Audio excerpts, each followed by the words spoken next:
Hey guys, welcome to the Awakening today, 82. I've decided to give you a bit of a treat today. Someone said to me, why are you not singing? So I thought I'm going to combine some singing with the Awakening. So this is the Instrument of Peace. It's based on St. Francis of Assisi.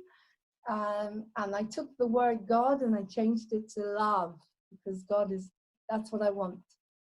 This goes out to innocence and the children, as you will hear with the words that I changed a little bit.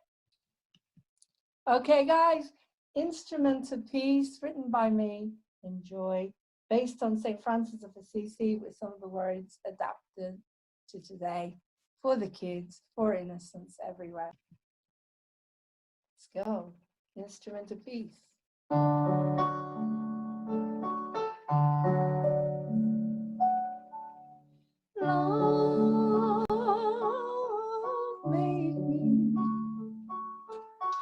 Instrument of your peace, Lord, make me an instrument of your peace. Where there's hatred, let them sow love. Injury, pardon, no fear, despair, hope.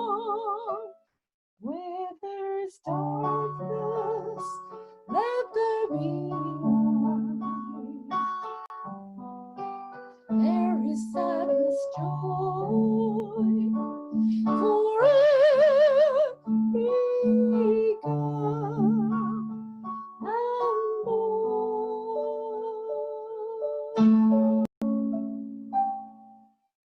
Lord, make me an instrument of your peace. Lord, make me an instrument of your peace. Oh,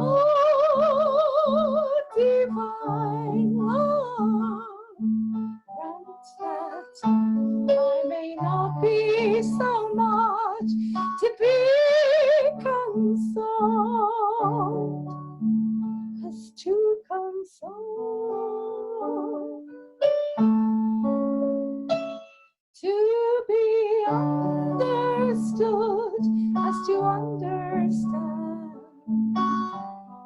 to love as to be loved, 'cause it's in giving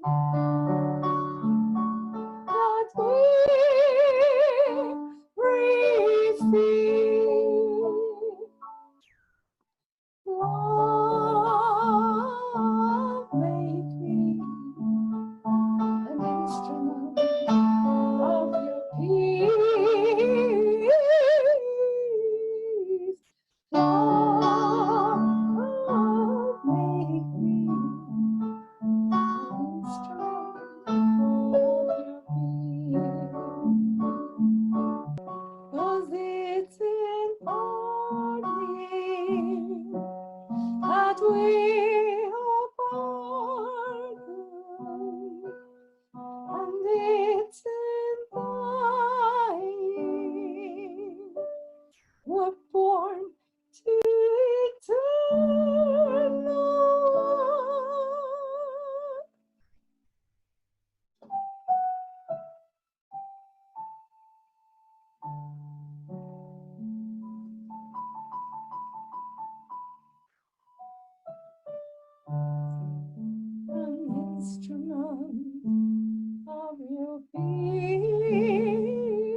Thank you, guys. That's the awakening for today. I'm just sending out beautiful love to the kids. I also pulled tarot cards. That's the kids. They're blocked, they're trapped. We are, where we go on, we go all. The lovers, sending out the love. The Two of Cups, sending out the love, coming together to get justice. Justice for the children. It's amazing. We've been deceived. We've been deceived. They've been deceived. Our world has been deceived and lied to. And you have the priestess, intuition, love, meditation, to give us Nasara and Gesara, which we haven't got yet. Meditation again. John Wedger, Geza, Alan Merritt, Moving on TV, Liz Crocombe. Who else? Everyone who's Charlie, who's bringing you the love to release the kids, the King of Cups everywhere. So we can turn the Wheel of Fortune around, the karma, to release the kids because they are trapped. These are the cards I pulled today, guys. This is the awakening for today. This is the awakening. Standing tall with our swords, bringing back the power, the emperor, to heal all the broken hearts in the world, letting go of the broken hearts, healing all the broken hearts in the world, bringing back our kids, ending SRA. Innocence and love for all of you. That's the awakening for today. Please share it everywhere. Take care. Bye.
Welcome to Moving On TV.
Dancing with you in the evening, holding you in the morning.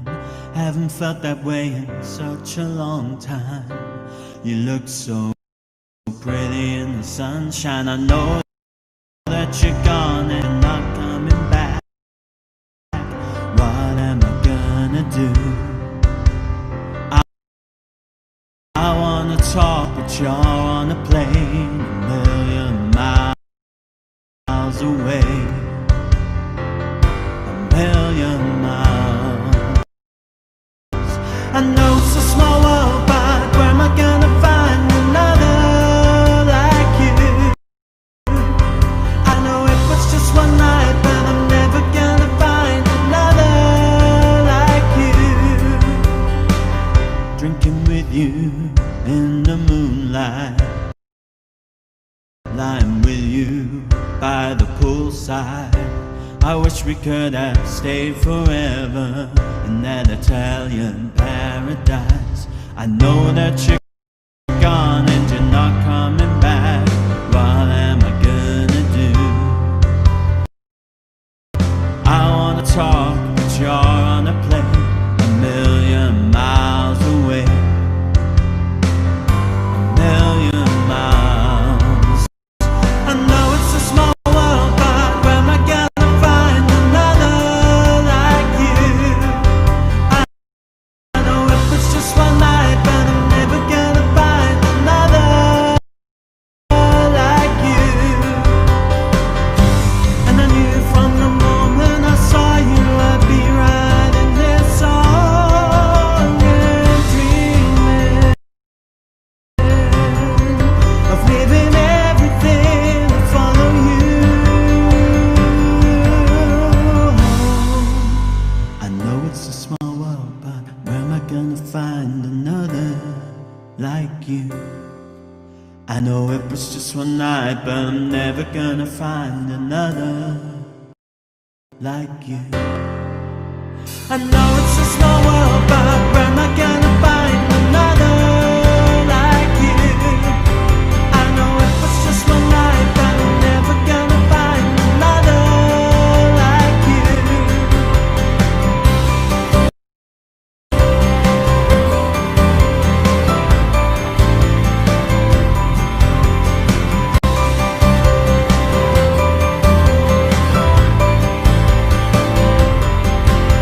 I know it's a small world, but where am I gonna find another like you? I know it was just one night, but I'm never gonna find another like you. I know it's a small world, but where am I gonna find another like you? I know it was just one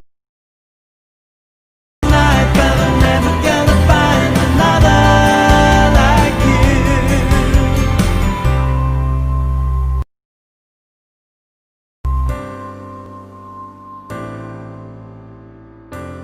Another like you.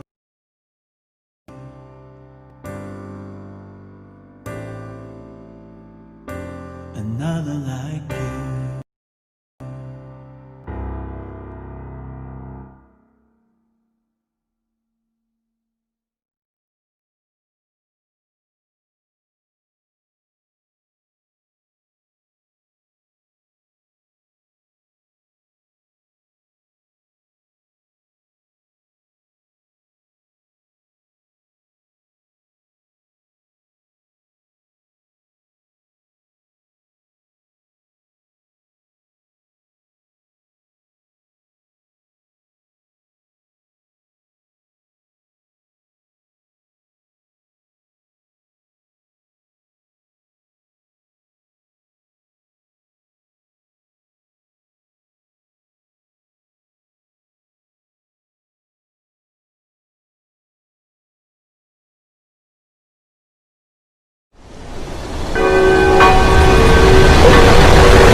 You're always on my mind, circling round my brain. It happens all the time.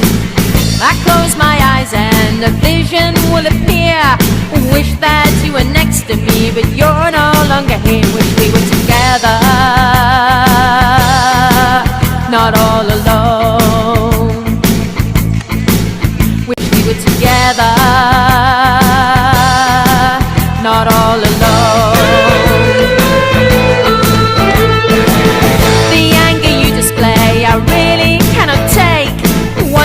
Break the barriers that you and I would make. There'll always be a part of you down deep inside. In the corners of my heart, you're always on my mind. Wish we were together, not all alone. Wish we were together, not all alone. Try to follow all the cycles of the night.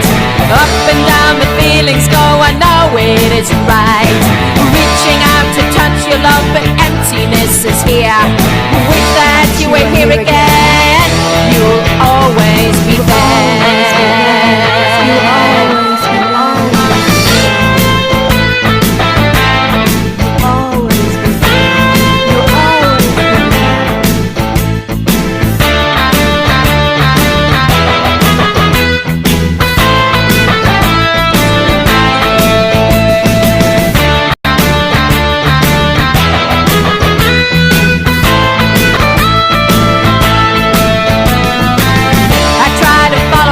The cycles of the night, up and down the feelings go, I know it is right. Reaching out to touch your love, but emptiness is here. Wish that you were here again. You'll always be there.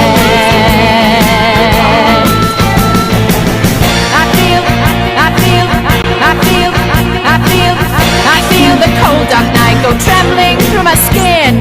Bar the doors and windows tight, so I won't let it in. All alone. The trees have finally shed their leaves and winter is here. So our love will slowly die and I will shed a tear. Wish we were together, not all alone. Wish we were together, not all alone. Wish we were together, not all alone. Not all alone.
That's what we want, just to keep inspired, just to keep motivated.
Bored organic makeup companies moving on.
Once upon a time.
Pathetic.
flower moon.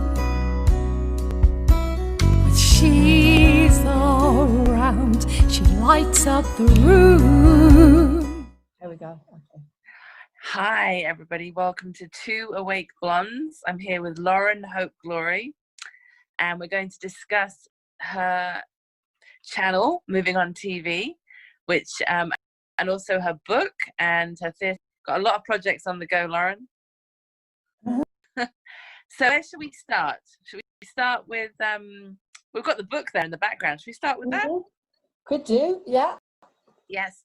So can you tell us a little bit about this book, Simply Amazing? Of course, yeah. Well, Simply Amazing is a book that was written by Casey Armstrong, and it was written about 3 years ago, I think. Yeah, something like that.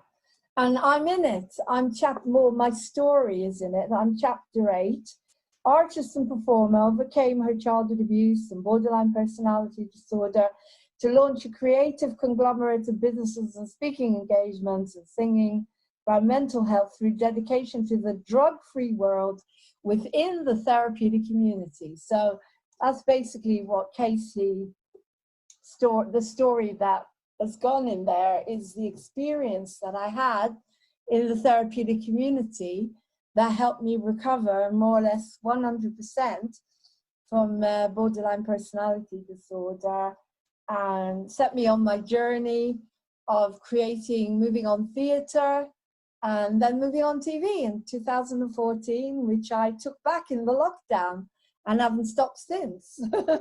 I know you've really been on the go. You've been doing a lot of stuff. It's quite impressive.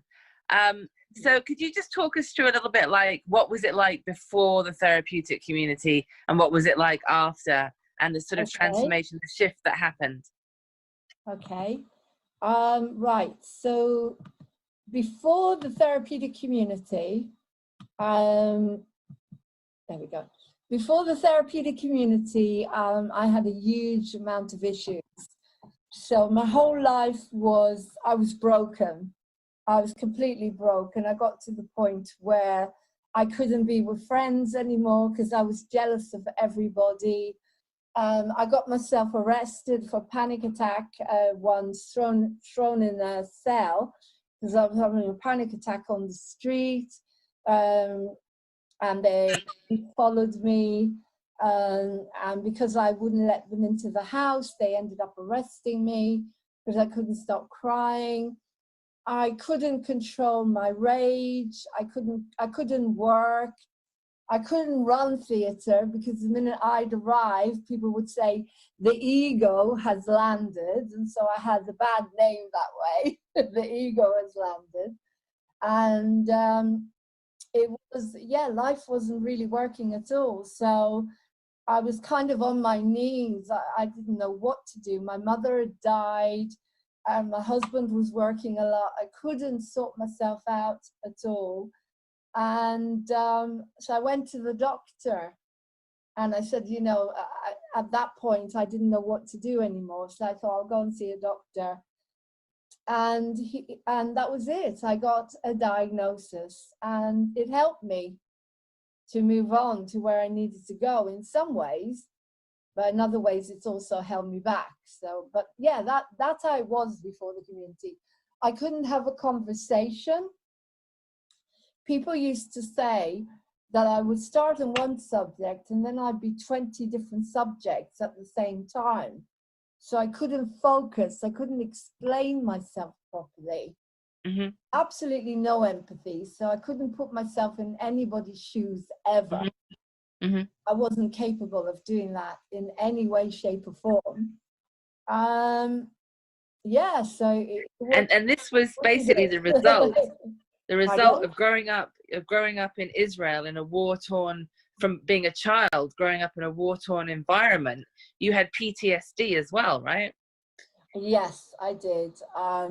When I was 7 years old, my family took me to Israel, and so my whole life was disrupted. And I remember from the minute I got there, I absolutely hated it. I didn't like it. I didn't feel like it was going to work out. I was torn away from my friends and my community. And I grew up in wars, and then there was childhood abuse. And yes, I believe that because I grew up in continuous wars, it's not a good way for a child to grow up where you can't sleep at night, and Yeah. it caused a lot of post-traumatic stress. And I'd like to think that this borderline personality disorder thing, because my research and all the work I do is actually post-traumatic stress disorder rather than a serious mental illness. That's how it feels to me anyway. But yeah, a huge amount of shock, I'd say. And I think shock is what causes you to not be able to live in this world and to have the breakdowns and not be able to communicate with other people, because you're basically not able to, you don't have your feet on the ground. You're being shook up. You were traumatized. You were traumatized as a child.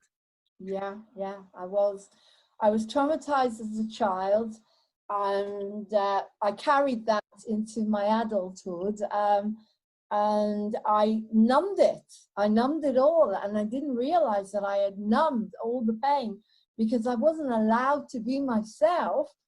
So the minute I came out of that, the minute I left Israel, when I was about 22, I think, that was it. Everything started to come up a little bit. But when I met my husband, that's when all the real stuff came up.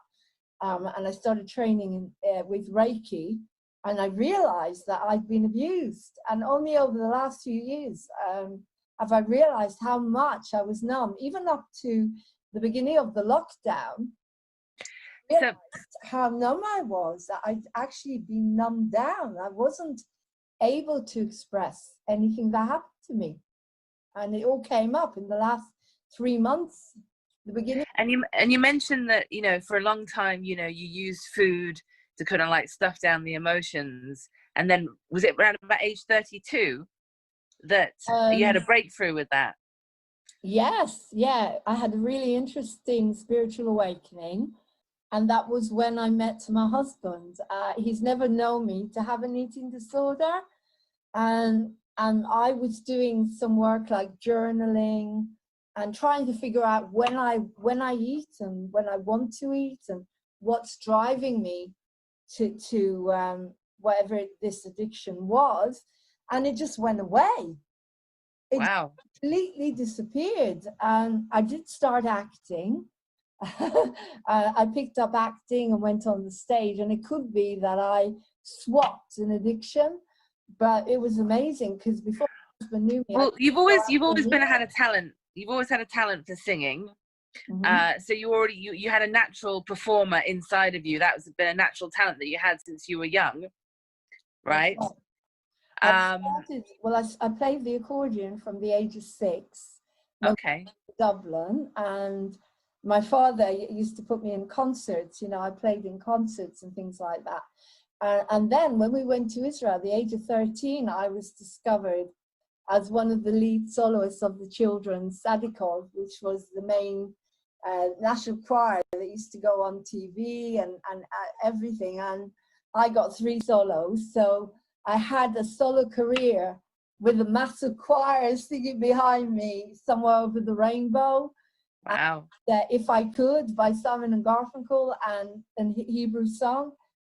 And I was in front of audiences with big orchestras and sang in front of the Prime Minister, I think, as well. So yes, I had this musical talent. I had trained as an accordionist professional, and that's all I wanted to do. But it was the only thing that made me feel that I mattered. The only time I felt I got any recognition was singing. And of course, I can't remember eating.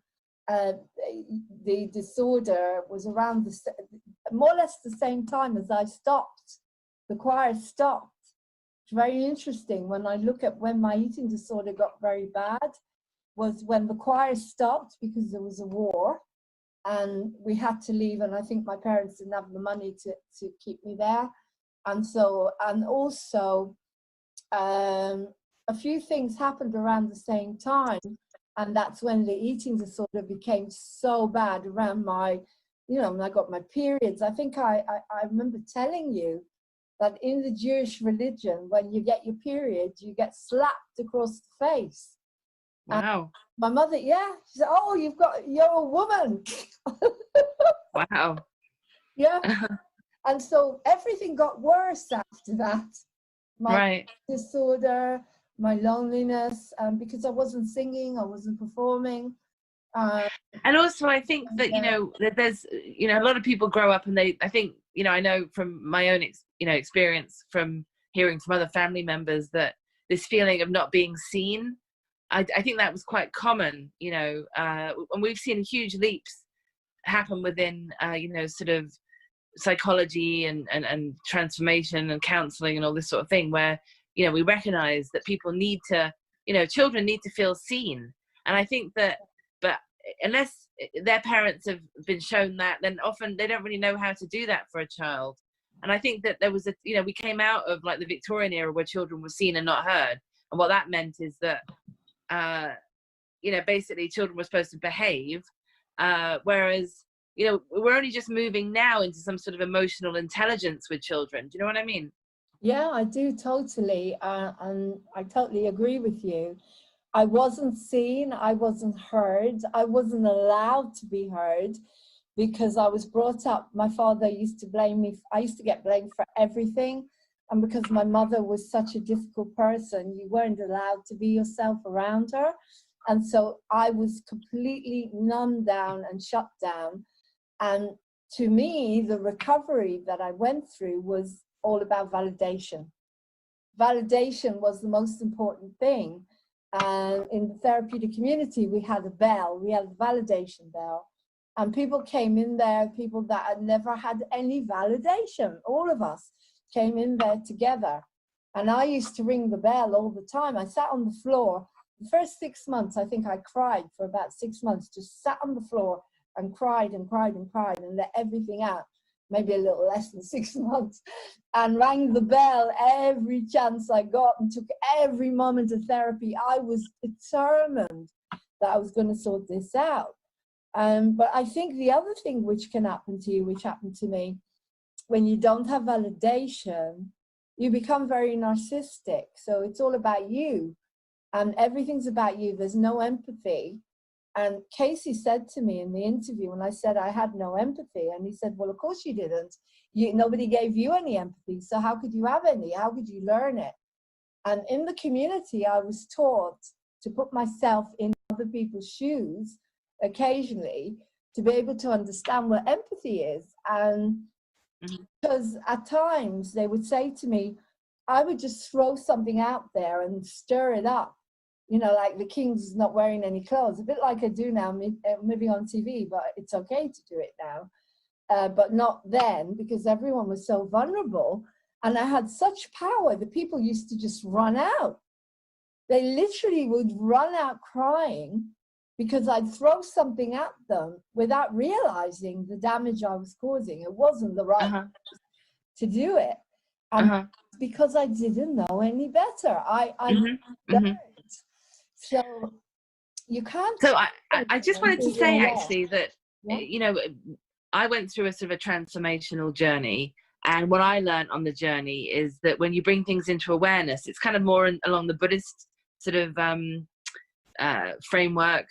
But basically, once you brought it into, as long as you're unconscious of it, you can't really do anything about it. But when you bring things, you shine the light of awareness on things, then you make it conscious.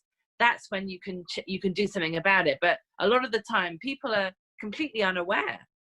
Yeah, they're just walking around. They've got a massive blind spot, and everyone else can see it, but they haven't got a clue. I just wanted to throw that in there because I totally agree about the blind spot. It's really interesting, and you can't change it, and you can't learn it until you're prepared to surrender. And so the whole thing about the therapeutic community is you walk in and it said, trust the process. Yeah. And when you come from abusive backgrounds, who's going to do that? No one. So a lot of people got thrown out. I nearly got thrown out 4 times because Mhm. I just didn't know what to do. I didn't know what I was doing wrong. And it took quite a while for me to understand what it meant to trust the process. But at some point I got it. It was when they tried to get rid of me the 4th time. And I was kind of in shock because I thought I was doing my work, because I was doing my best. I did whatever I thought I knew. I did what I thought I knew, Yes. which was Yeah. the same as I was doing. And they said, "Oh, Lauren, you're on thin ice," and and everyone sits around you, and you think, right, this is it. I'm going. They've had it with me, and if I had been thrown out, I would, nothing would have changed. I wouldn't be here now. I think I would have been gone by now, probably medicated up to the eyeballs, and because of the kind of body I have, that wouldn't have done me much good, you know. Have you ever tried medication? Any medication? We're going back about 20 years ago. I tried something, and I'll never forget it. We went to see a film. Oh God, I'm just trying to think of what the film. It doesn't matter. It was sad, and Yeah. everyone was crying, and I had no feelings. I was completely numb, and I thought, oh, I don't want this. So I threw it in the bin. That was it. Never touched anything after that. So I started a very long journey trying to learn whatever I could about using only natural methods. And bit by bit, I realized how sensitive my body was. And I thought, well, when I went for my interview, before I got into the therapeutic community, I said to them, don't give me medication because I'm an actress as well. I don't want to be numb. And I was so lucky. I believe that something looked after me. And I do believe that this happens on and off in my life, because a psychiatrist said to me, you work A Course in Miracles, don't you? And I said, yeah. And she said, well, you do understand the difference between the ego and, and spirit and love. She said, would you like to try therapeutic community where you won't need to use medication and you'll have a 24-hour support system? That was it. When they said the 24-hour support system, I was sold, and it was one of the most difficult experiences of my life. And I believe I went through a huge dark night of the soul when I lost my dad and my family cut me off and ended up in a wheelchair. And if it wasn't for, and the lockdowns, if it wasn't for the therapeutic community, I don't think I would have gone through this. I don't think I would have coped with this at all. It completely changed my life and shifted me in such a way. But as I was saying, you don't know what's wrong with you until you have an awakening. And that day that they tried to get rid of me, I was in shock because I really didn't understand what I was doing wrong. And I remember they didn't get rid of me. I was very lucky. And the staff kept me. They must have seen beyond. I thank them every day, and one guardian angel who stood up for me. And I remember I was driving home on the way home, and I kept thinking, Yeah. why does everybody... Sorry, it's a bit unconventional, but I'm gonna go like this instead. Yeah. Thank you.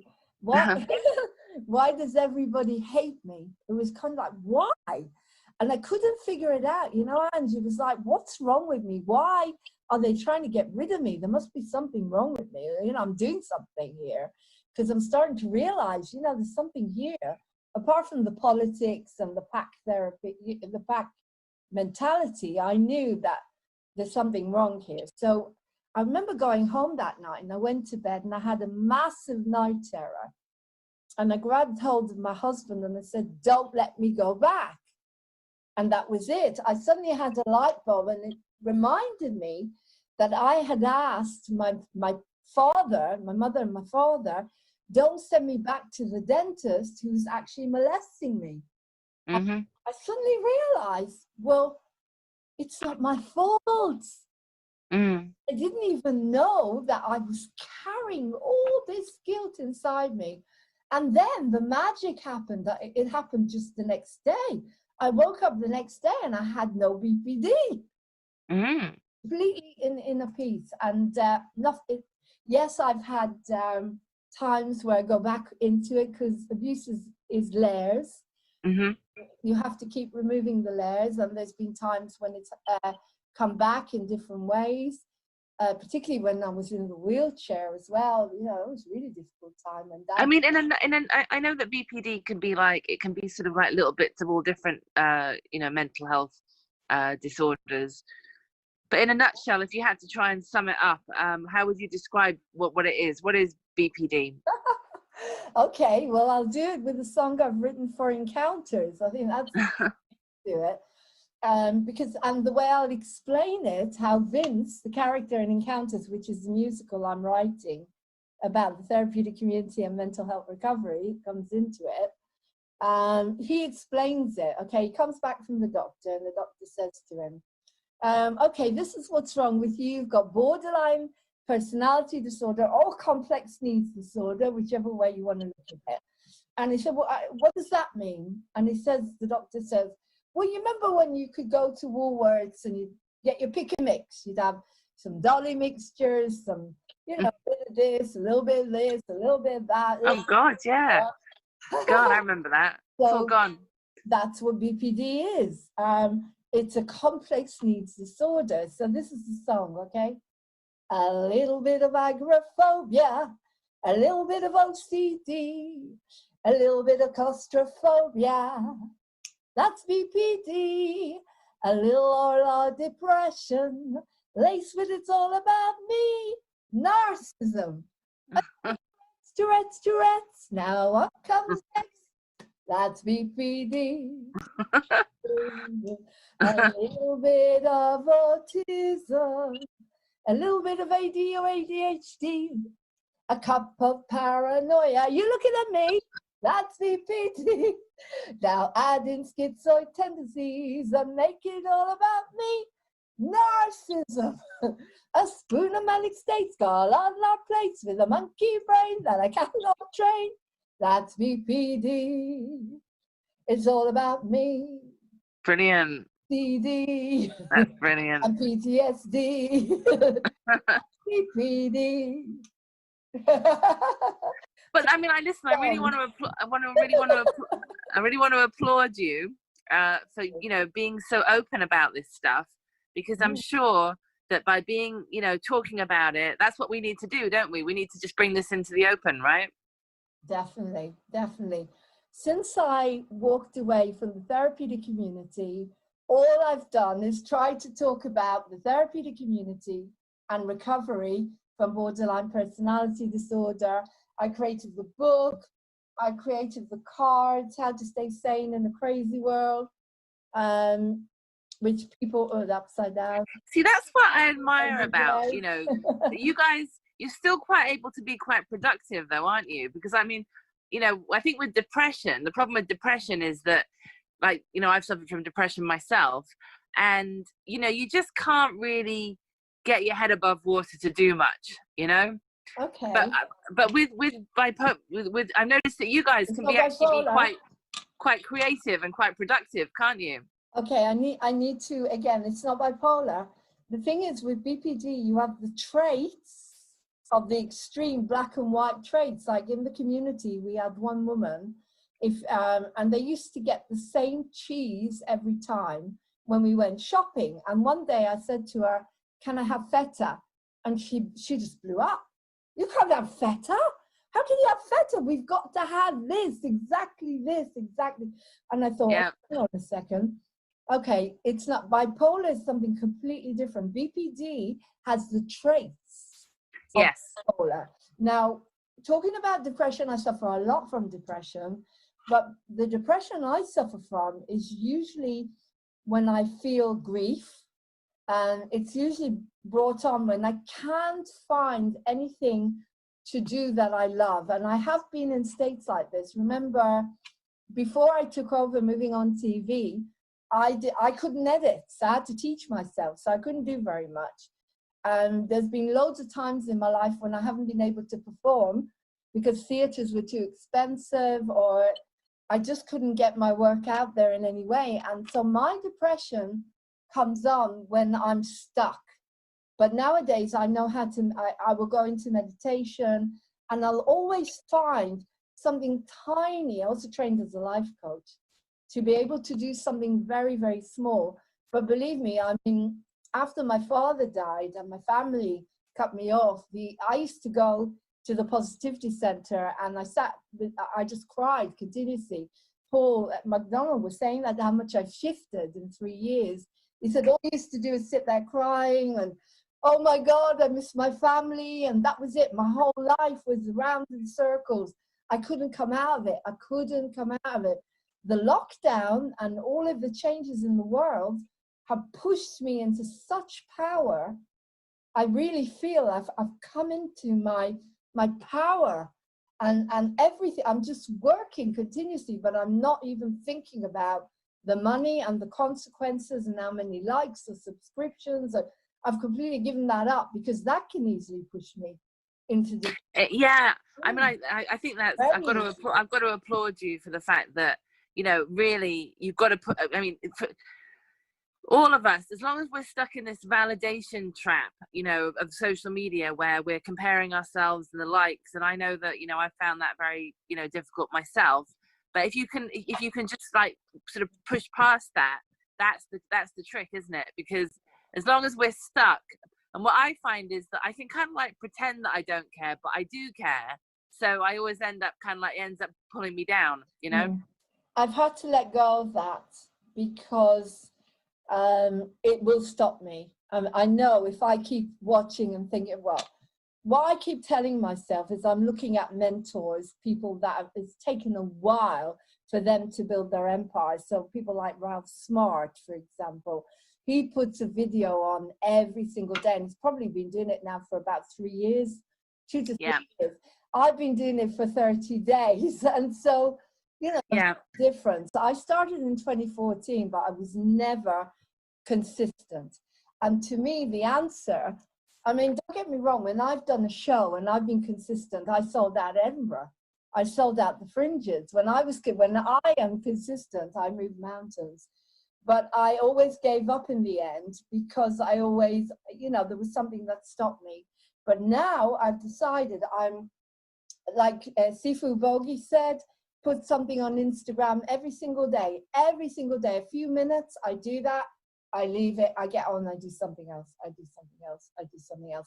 Because I know how sensitive I am. I know that personality that is sensitive will sabotage everything and it won't let me move forward if I start and worrying about, I haven't got enough subscribers or this, that, and the other. At this point, I'm just building and building and creating and creating.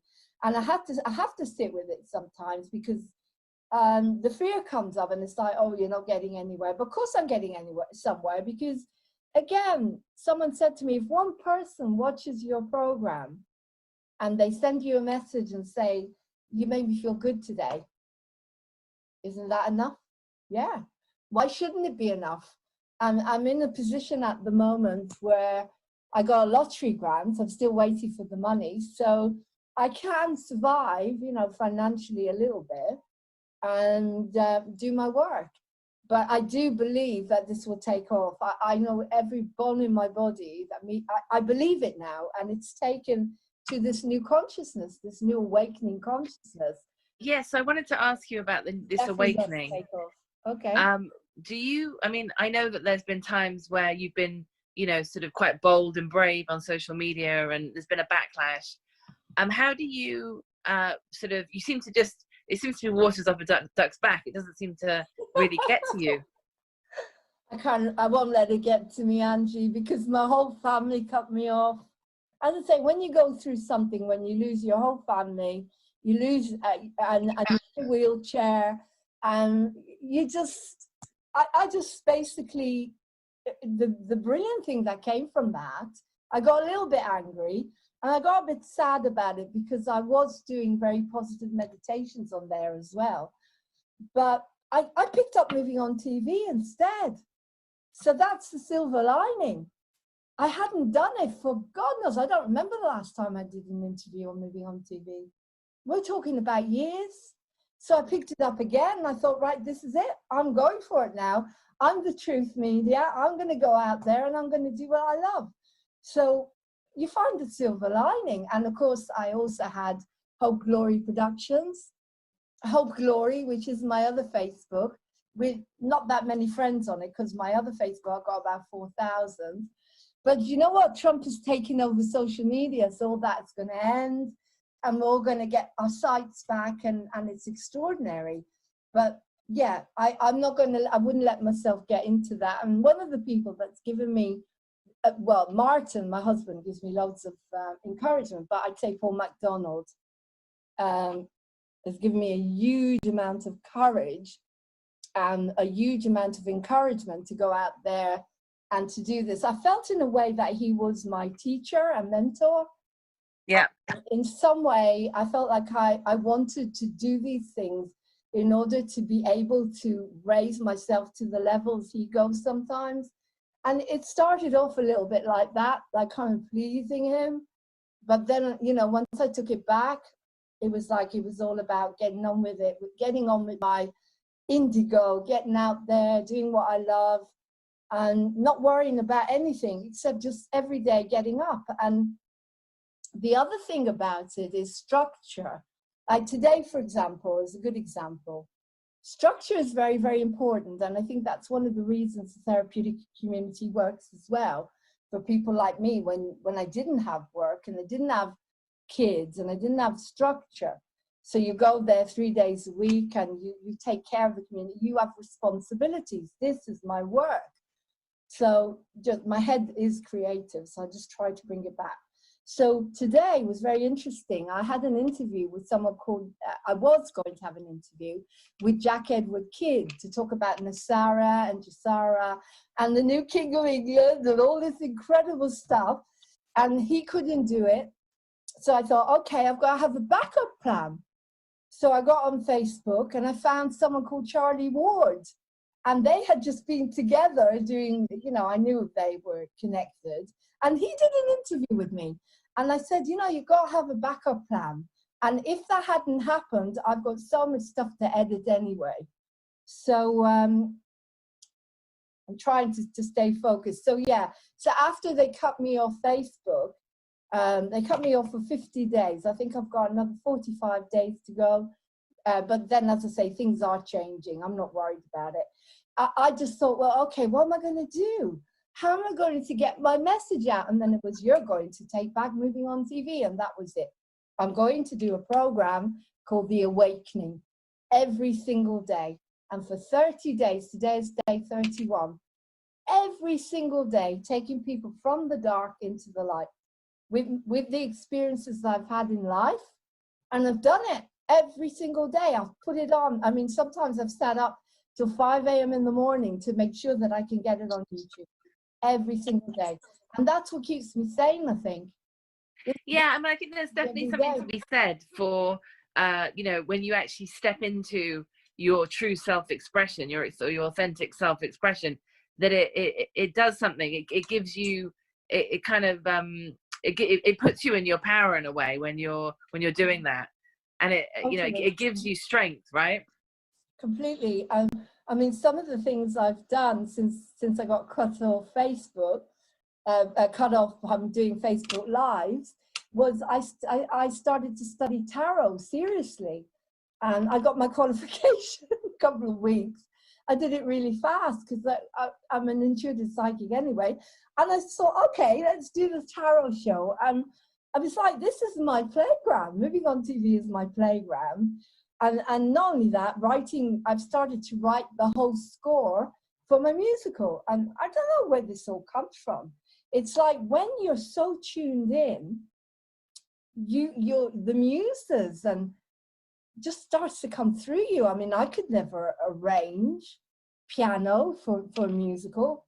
And but something's giving you this strength. It's like, you know, like nothing's really sort of like, you're not getting phased. Do you know what I mean? Like, you're just sort of like powering through. Like, you know, for me, like with the backlash that you had on social media, that would have knocked me out for a few weeks, you know. And but with you, you know, it's like, you just like water off a duck's back. You just sort of, you don't care. Sorry, I just turned that off. It's not that I don't care.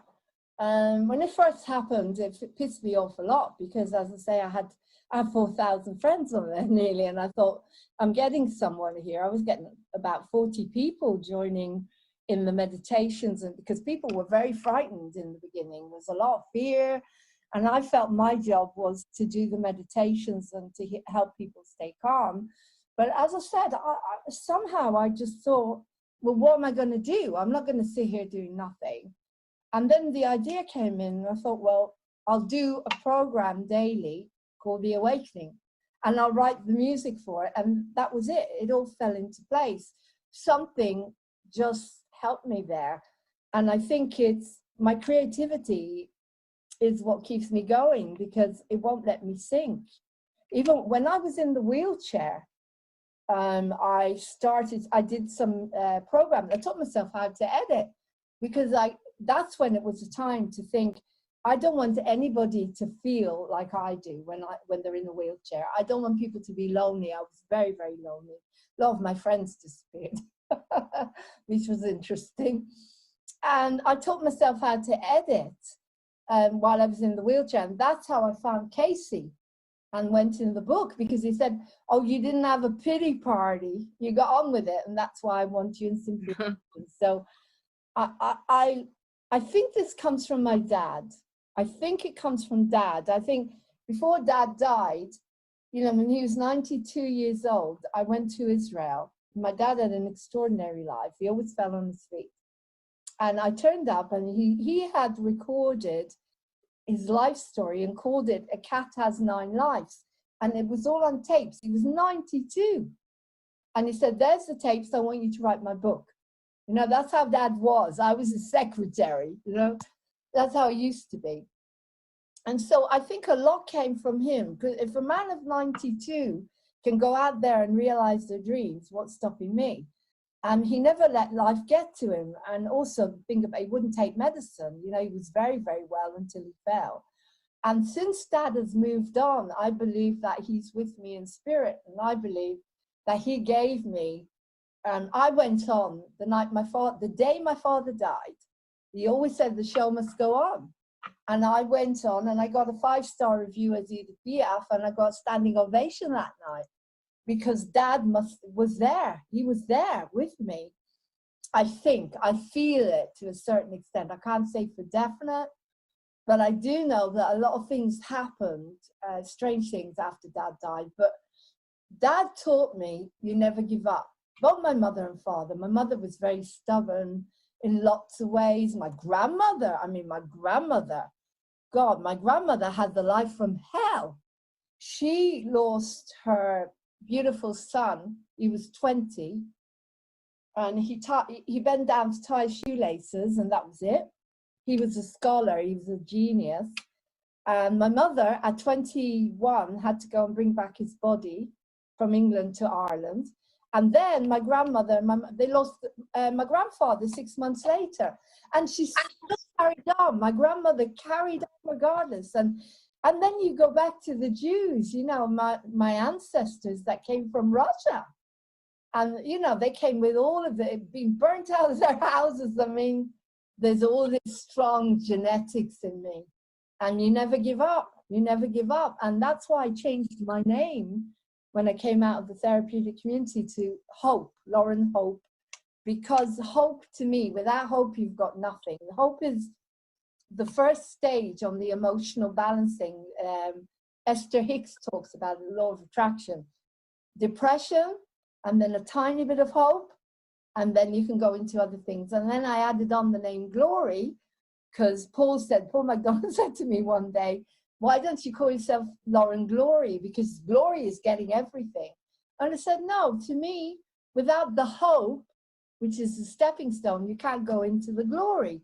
So then I became Lauren Hope Glory. So, because I believe this is my ancestry, this is my genetics, and this is the BPD in inverted commas.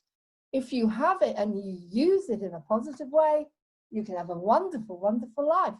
I'm proud of it. I'm proud that I'm different. I'm proud that I'm different. It makes me creative. It makes me an indigo. It helps me to take charge of my life, even though there are things that I didn't know how to do that a lot of people can do, which I'm trying to learn, which is how to earn money. But, you know, that's more about balancing things and trying to learn these things. But to me, I celebrate to a certain extent, I celebrate the diagnosis, because if I didn't have that diagnosis, I would never have gone into therapeutic community, because you only went in there when you had this condition. And I had to act my socks off, you know, I can say that now. In order to get into the community, I had to be a character, because they wouldn't take me, because I never shut up. So I acted this character, and it's so calm and gentle, and they put me in the community. But as I said, but on the other hand, because of the consciousness that we're coming from, and I pray to God that it's gone now, I wasn't able to do a lot of things because of the stigma. I wasn't allowed to work. I wasn't able to get on the media. I wasn't able to move on in any way. The minute I started to give the message out that I'm not using drugs, every single charity more or less said to me, we won't sponsor you, we won't support you. And I wasn't able to adopt. And it's something I really wanted to do, because again, connected to my dad's life story. He was an orphan. He ended up in burning beaches, was taken into a wonderful family. Amazing, amazing life story. That's another book. Cat Has 9 Lives. That's Dad's story. So How old were you when you got the diagnosis? How old were you when you got the diagnosis? Ooh, I'm going to lie about my age now. 10 years ago, let's put it that way. It was 10 years ago when I got diagnosed, and it's 8 years now since I left the therapeutic community. So yeah, I was diagnosed about 10 years ago. And again, you could look at it as a total misdiagnosis, because my mother had died a few years before. As I said, my husband was working all the time. The menopause starts, early menopause. I had a very early menopause, regardless of the age thing.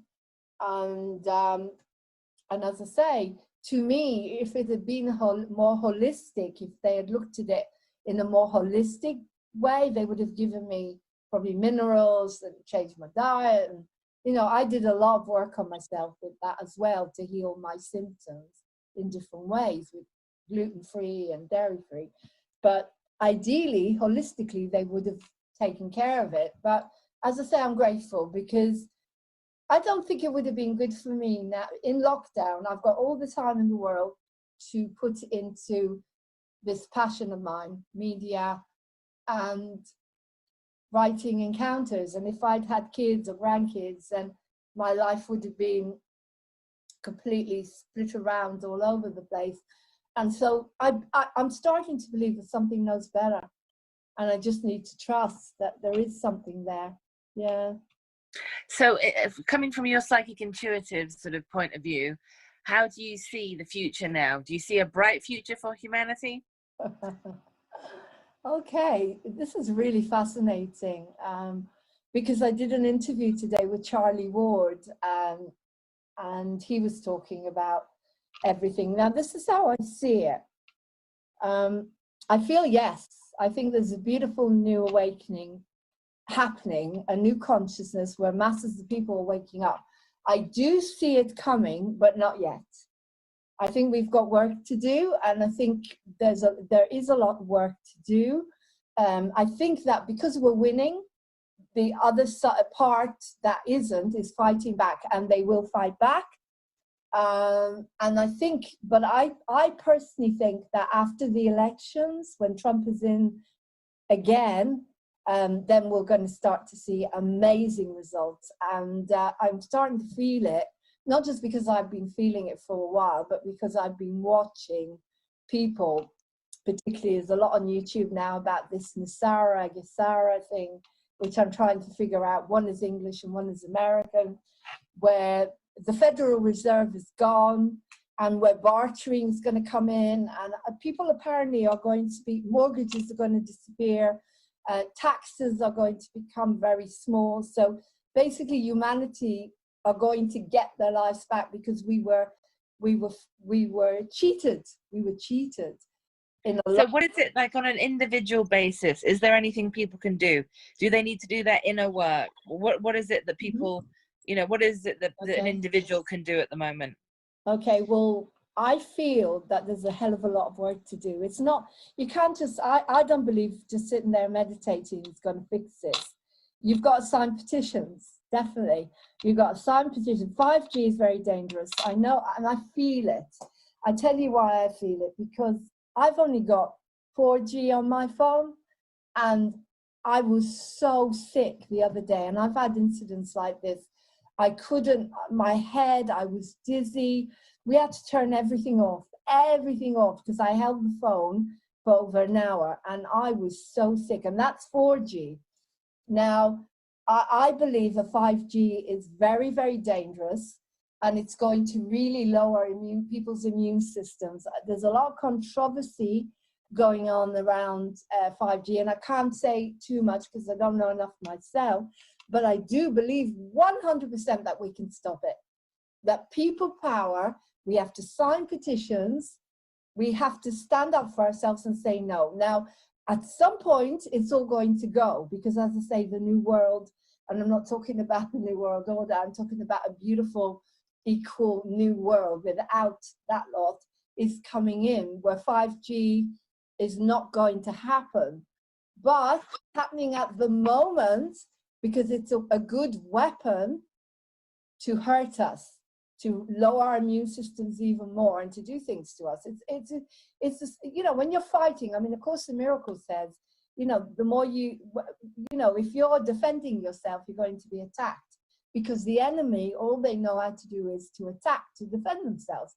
They don't know anything else. They don't have any. But do you believe, like, you know, with the Buddhist monks, you know, like mind over matter, you know, they could sort of like, you know, stay warm in minus temperatures, and, you know, do you think that, like, you know, if we believe that, and then we're kind of like buying into the fear of it, then it's kind of be a self-fulfilling manifestation, whereas, you know, if we don't, then it's kind of mind over matter. Do you know what I mean? I do believe in mind over matter, like the same way I believe that every single disease is curable. However, you have to get to that level, and I don't think I'm there. And I don't think a lot of us are there. I think most of us are not there. But yeah, I do believe you can get there, but it would take a huge amount of work to get to a level where you're going to feel that you're going to cope with this. I mean, I'm surprised at how ill I feel sometimes and how quickly it happens. It's not like I plan it. We got Wi-Fi put in years ago, and I didn't even have time to think about it, and I was rushing to the loo. I mean, take, for example, vaccines. You know, there are a lot of people that they get their kids vaccinated. I mean, I think my sister's vaccinated her children. They're fine. There's no issue with it. And then there are other people that it's devastating for. Yeah. You know, so again, you know, it's like, how do we explain these things? Do you know what I mean? Like, why do some people get destroyed by it and other people just sail through it? You know what I mean? Yes, I can understand that. Well, there's a couple of things, Angie, I'd say. First of all, I'd say that they're getting, stuff they're starting to put in them now are getting worse and worse. So the vaccines that are coming up are going to be more and more dangerous, and they're going to be lowering the immune system. I personally believe that those people that died of COVID there was a massive push for the flu vaccine last winter. However, we are all different. Yes, I totally agree, we're all different. Some people will sail through anything. Some people can smoke 90 cigarettes a day. Exactly. 100, but we're all different. However, I'd say that, to me, I wouldn't cope with these things, because I know you have to know yourself, you have to know your body, and that's why I don't say to other people, you know, there's always been a choice. I'm pro-choice, obviously. Yeah. About free speech and pro-choice. If you want to have them, then it's up to you. But then I also watch my cat Ellie had loads of vaccinations. When she came to us, she was a mess. And Peace, who was born more or less with us, had nothing, had one as a kitten. And Ellie was a mess, and I healed her, and she never went back again to the vet. And also we had another cat who was vaccinated, and he went a lot younger. So I can see the difference in their coat. I can see, and now she's beautiful, she's gorgeous, because I changed, we healed each other. I healed her and she healed herself. But But I mean, take for example, you know, like this thing with Trump and the 5G. You know, like he didn't want the 5G from Hawaii, from China, but he's okay to another type of 5G, right? okay, well, first of all, everything that Trump says is coded. I believe that 100%. Everything he says is coded, and this is coming through more and more now with the new information. I believe in technology, yes, and I believe that technology needs to progress, but I don't think we need to do it with microwaves. And 5G is literally going to be like in a microwave, and it's just, I can't even have microwave food.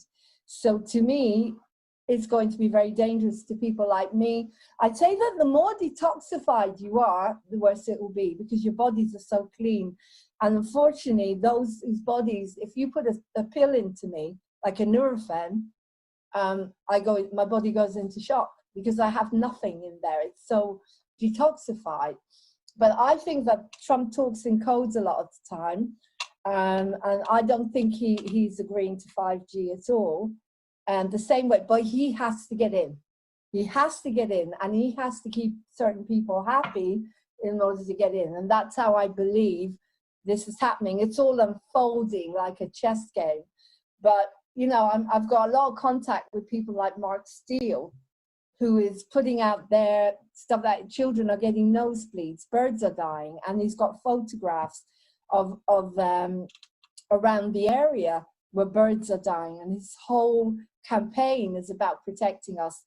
And I mean, you know, I'm just going to throw a microwave is not going to be conducive to my health, and I can't see how we could be healthy if London. I mean, I just want to throw a little bit of a spanner in the works here and just throw in a bit of a difficult question, because I was a member of a lot of different groups on Facebook, and I was a member of a Native American Indian group. It was concerned for the Sioux tribe, and they were the ones at Standing Rock that were protesting that there was going to be an oil, tunnel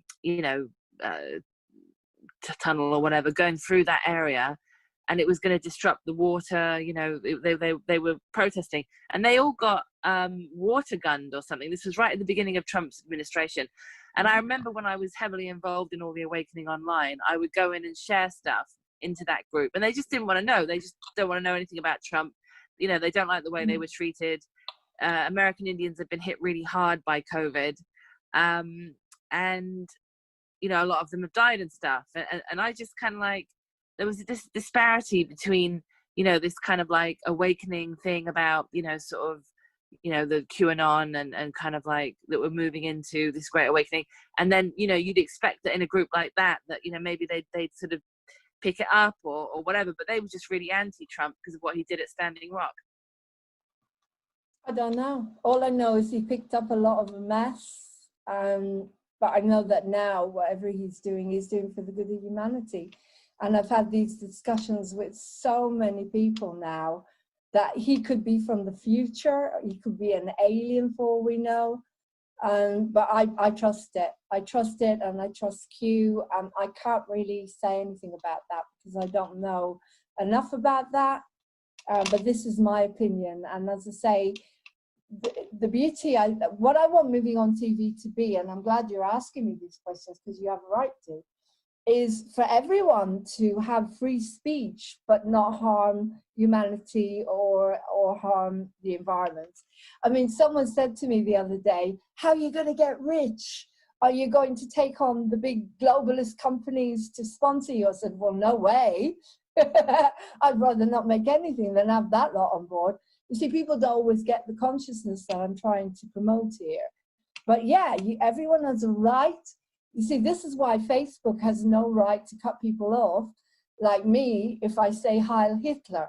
They have no right to do that. Since when do you cut someone off when they say, instead of clapping the NHS, shout Heil Hitler?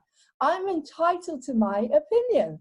But that maybe what we need is a more enlightened kind of consciousness in the world, where people sort of don't take every little word. You know, people kind of like, you know, in this day and age, we live in an age where you know, you've got to be so careful what you say. And it never used to be like that. You know, it was like you could sort of have more of a laugh before, and it was people sort of had a bit more of a sense of humor. But like now, you know, it's like everything's so PC, and you've got to be so careful not to upset anybody. And do you know what I mean? Yeah, that's been a progression of the cabal. They've been destroying us bit by bit. They've been taking away our fun. They've been taking away our free speech. And I mean, you couldn't say that. The other day, I had to think before I said, oh, I thought you were black. I saw this girl and she was pale, her skin was pale. And yet when I saw her on Facebook, I thought she was black. And I had to think, am I saying something racist? Well, what can I say? I thought you were a Negro. I thought you were mixed. I thought black was acceptable to say.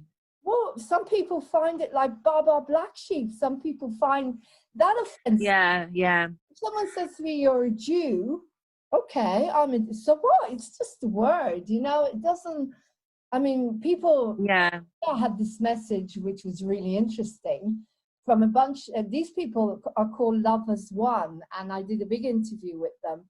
And there's all this stuff about the Jews are Zionists, and a lot of them, are mixed up in the cabal. But I'm an ordinary Jew. I just happened to be born into that religion. And I said to them, you've got to be careful like what you say to me here, because I'm Jewish, you know, and they kind of backed off a bit. But I think basically our fun was spoiled. Everything, what was happening was everything was about legality, health and safety, nonsense. And they put the fear of you in every single way. And it's all about fear, fear, fear, fear.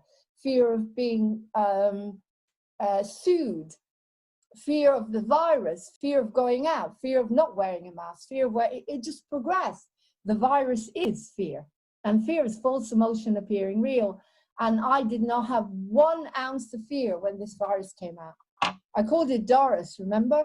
Because I believed if I called it... I mean, there's been times where I've said to people things like, oh, well, you know, there's only like a less than 1% chance of, you know, actually dying from it. And they were like, well, do you know how much that is of the actual population? And I suppose if you were to take, you know, 1% of the global population, which is like there's 6 billion on the planet, and that 1% actually did die, that would be quite a lot of million. And then if they hadn't, I mean, you know, if they hadn't put these measures in, let's just run with the argument that it is contagious, and then, you know, and it had spread, it could have killed a lot of people if you're going to go with that side of the argument. I mean, it does seem like a crazy thing to have, like, for 0.01% to have killed the entire economy. But you and I both know that, like, if we're going to move into something better, that old system had to die. And at the moment, you know, it feels as though we're just going to ease back into that old system again. Do you know what I mean? No, we're not. I mean, the conversation I had with Charlie Ward, I'm going to put that out as soon as I can get it edited. It's really interesting because he explained exactly how this happened. Charlie Ward used to be a security guy that would move money for the royals and the rich and famous. And over the last 6 years, he explained to me this was going to happen in 2021. It was all planned, but it was going to happen differently. They were going to crash the economy and end the system and bring in this Nisara and Gesara. However, unfortunately, the bad guys got there first and they released the virus in Wuhan, and that's how all this happened. But it got intercepted. Thank God it got intercepted. And Trump has now got, the Chinese president is now with him, and India. They're all working with Trump. There's about 8,000 of them in queue now. But it can't go backwards. It's impossible. But as I said, we don't rest on our laurels. We have to take action. And if they don't listen to us about not putting out these 5G towers, I'm going to be calling all the providers and I'm going to present them with the evidence. There's offers and petitions going to the government because that is the way of how they the immune system so that they can easily make a lot of people sick. They're fighting back. However, we are winning. And because people are waking up every day through the 5G thing, through understanding all the lies and the confusion and the misconception of this virus. And also, if people are coming out, like in Italy, they came out and they admitted 99% of people that died, nearly every single person had underlying diabetes and other conditions. And that's why they died, not from this virus. They died from other conditions because their immune system was so low. And that's what it's all about. And as I said, I'm willing to bet that when I speak to old people that didn't have vaccinations, like the lady was in the hospital with me, Eileen, she's 95, I think. She wouldn't let them vaccinate her. She's perfectly well, nothing wrong with her. Martin's family, his parents, loads of people, they never had any vaccinations. They have really healthy diets with vitamins. They don't overwork. They don't have underlying conditions. So yeah, you have to look at the full picture here. This virus was a wake-up call, and I did say this. And because we're waking up, we don't need anything else. It cannot happen again. We now need to take back our governments. We need to take back our world, because that's it. We have no choice. We have to.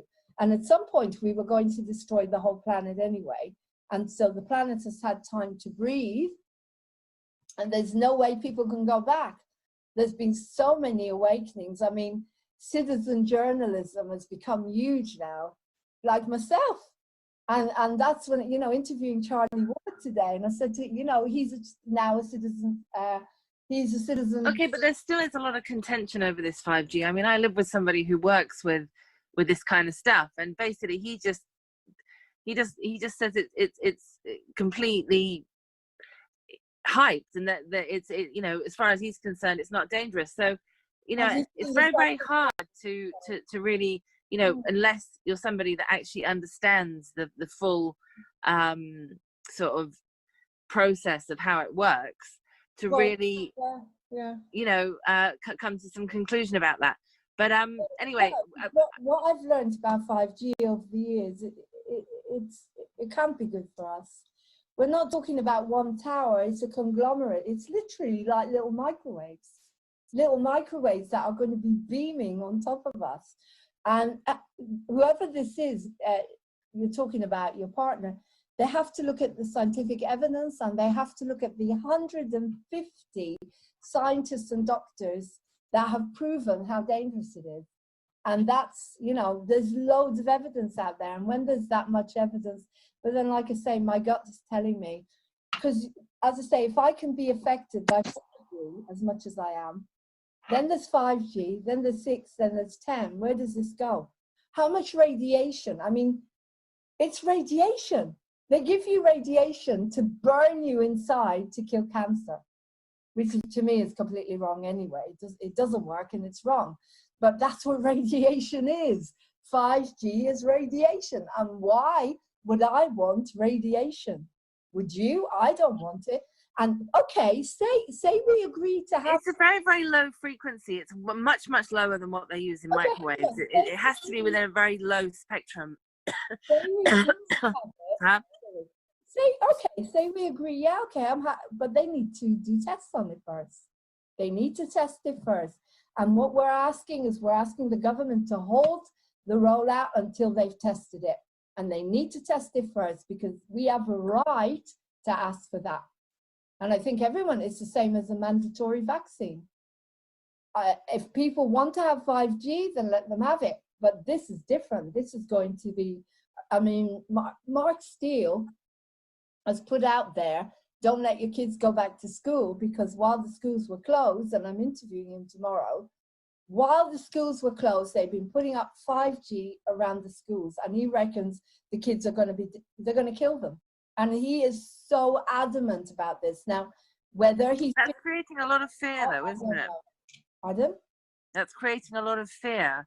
It's making a lot of fear, but it's also making people wake up. And sometimes, do you know what, Angie? If I hadn't got a lot of tough love in the therapeutic community, I would not have woken up.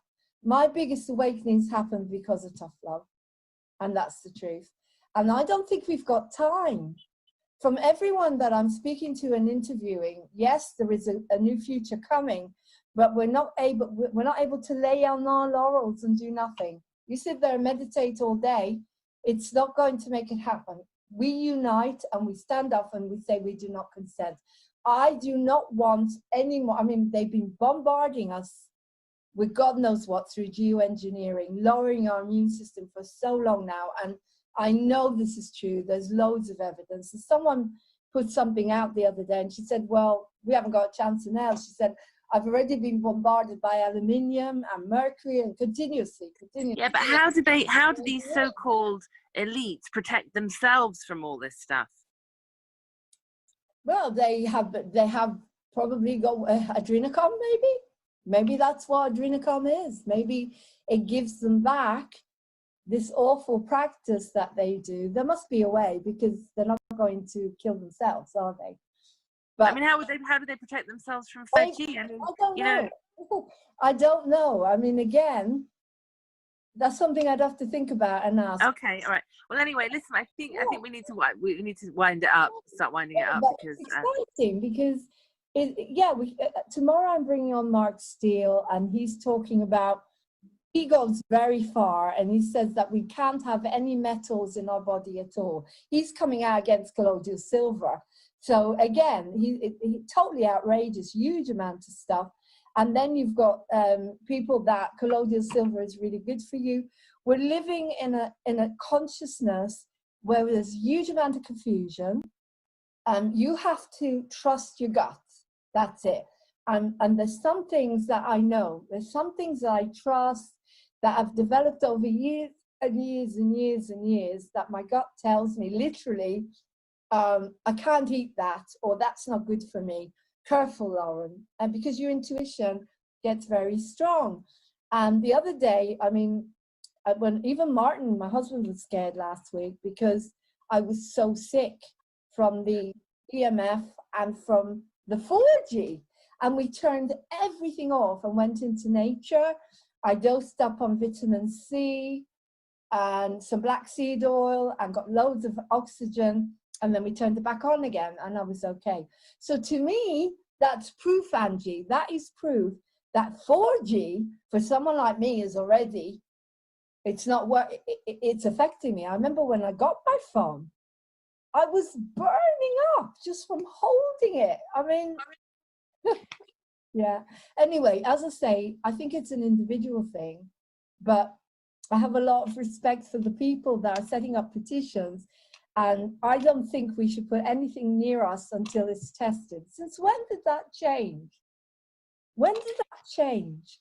I mean, sure. All right, well, done on things, didn't they? I mean, didn't tests used to be done before they put something out to the public? They test them like makeup. Got, you know, horrible tests on animals, but they tested stuff. What now? They decide from now on we're just going to do whatever we want. No, I don't think it's okay. I think that is giving them a signal to say we consent. And the minute we say we consent, then they'll walk all over us, and that's not going to be good. But it's been amazing, and I hope that I was able to get through here. That you just get out there and you live your dream. So stop thinking about what everybody else thinks. Doesn't matter what they think, it's your life. Start doing what you love. If Martin didn't agree with what I was doing, and a lot of time we do disagree on a lot of things, I just thank God I've got enough people now that I can contact and say, you know, I don't know what to do. Martin is not, he's not, you know, in the same consciousness at the moment. And I'll talk to someone else, or I'll take myself away, or I'll do a program, or I'll do an awakening where I'll say, I'm struggling here because I can't cope because someone's got a different opinion to me. How am I going to deal with it? And of course, that comes from the childhood again. It comes from the child that was abused, that no one listened to. I think about it. So it's an amazing time.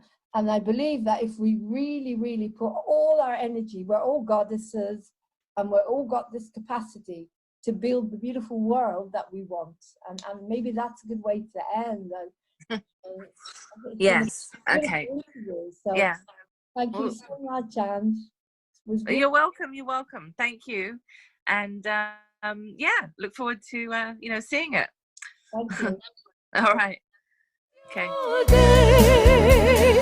Be the star you are.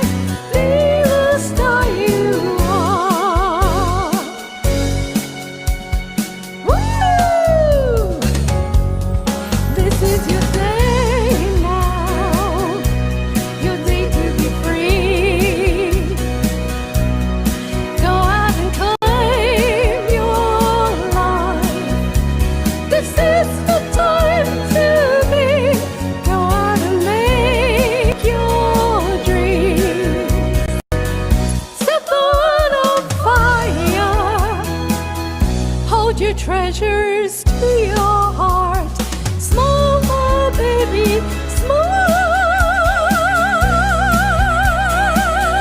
This is your day. Be the star you are. Be the star you are. Be the star you are.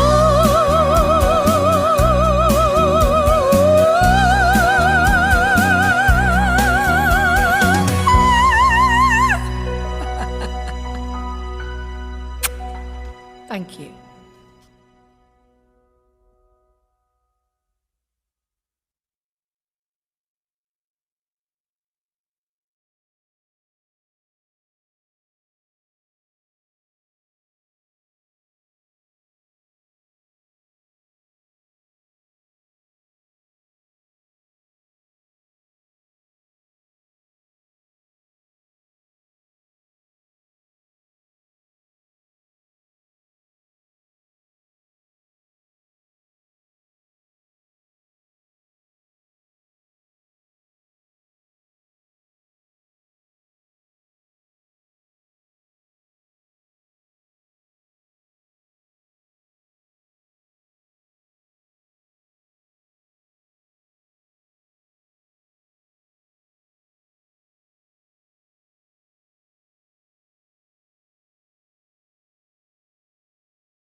לשיר לך ולך לקרוא קשרים.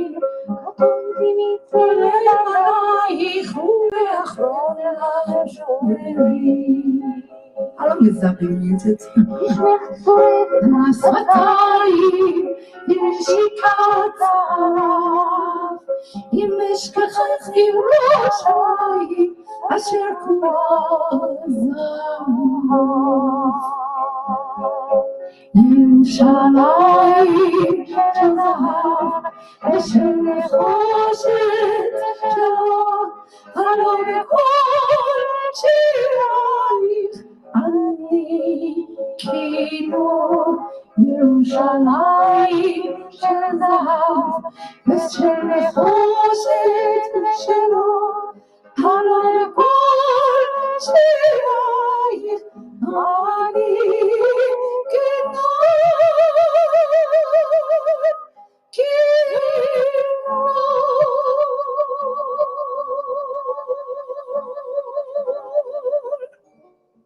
Thank you. Jerusalem the Golden for Mum and Dad for Hanukkah, which went ages ago apparently. Shalom. Shalom. I don't know if it was muted the whole time. I don't know. I could see the people are on here. No one has said anything. I'm not sure if it was muted or not. Some beautiful Israeli songs are just stunning. They come from so much pain, the same as the black. Like, for example,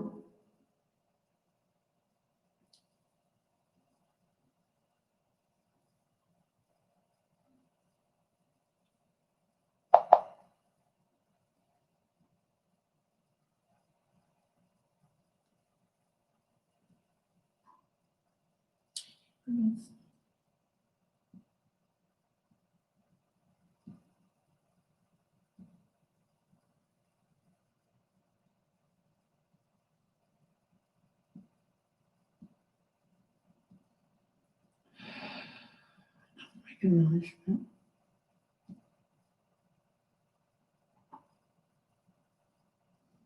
חולשת האקליפטוס.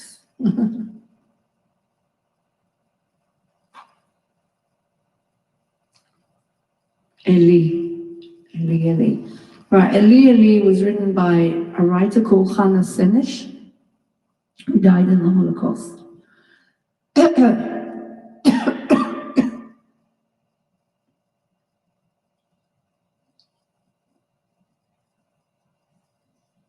She died in the Holocaust, and it's saying, my God, Eli, Eli, shelo yigamer le'olam, החול והים, רשרוש של המים, ברק השמיים, נשמת האדם. God, my God, may it never end, ever. The sea, the sand, the sea, the waves, the sound of the waves.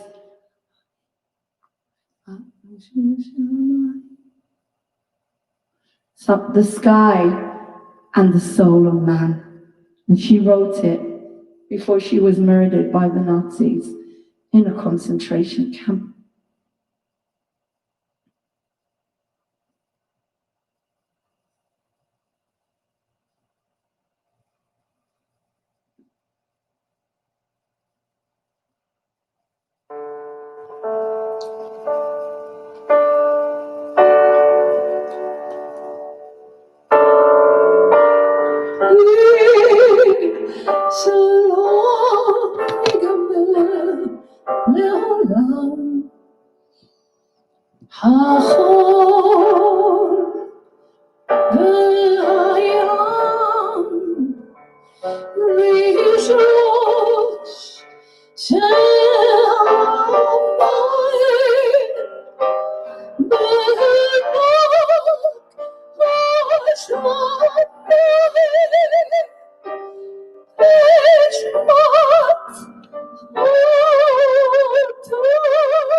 Riches and harmony.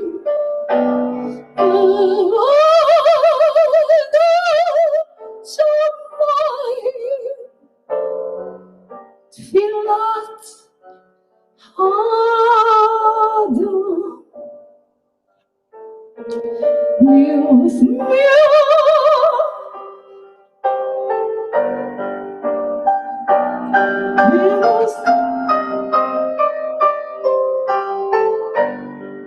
Spanish.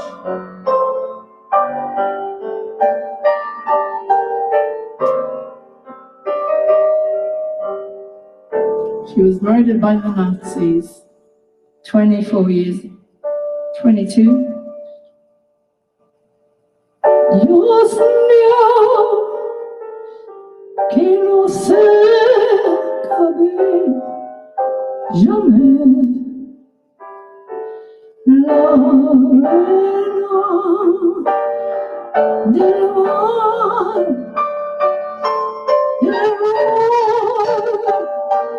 de las aguas, los ríos, de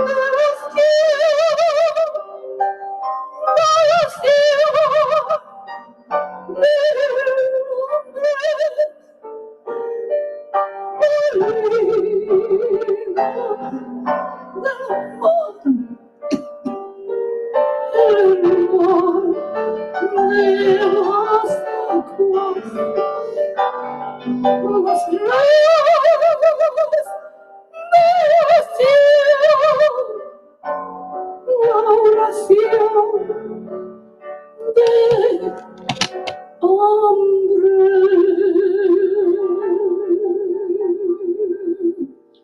She wrote that she was a poet. She was put to death by the Nazis in a concentration camp at the age of 23 years old. Hannah Sinish. Yes.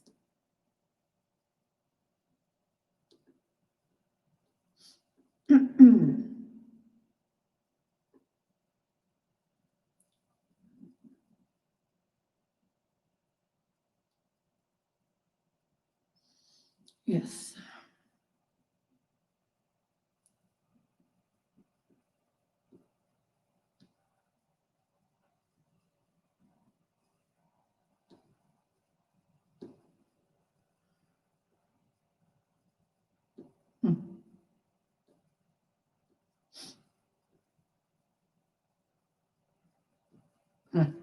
Another lullaby, Numi Numi.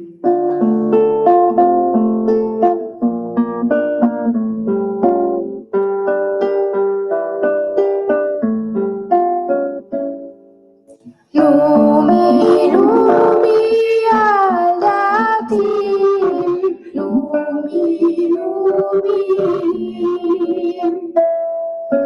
Numi Numi alati, Numi Numi. Apa alakla amuda, apa alakaba, Yashubim te talibana, Yahabilak magana, Numi alati, Numi Numi, Numi Numi alati, Numi Numi.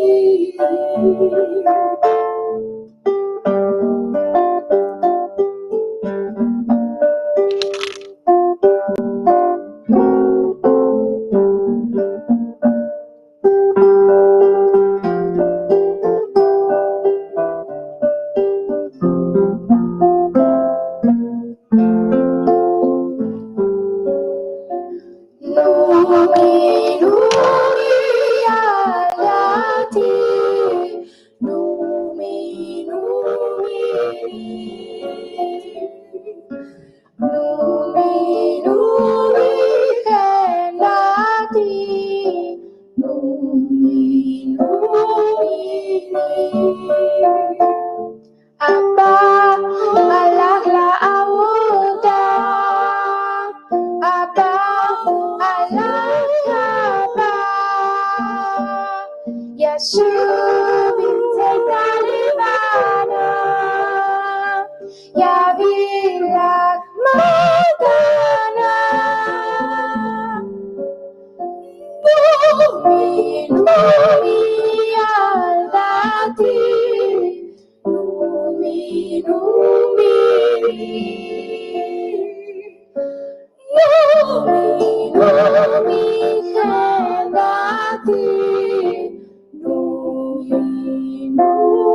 Go to sleep, my little girl.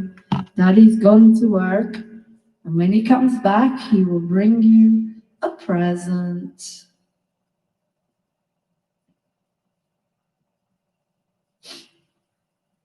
Let's do a Leonard Cohen.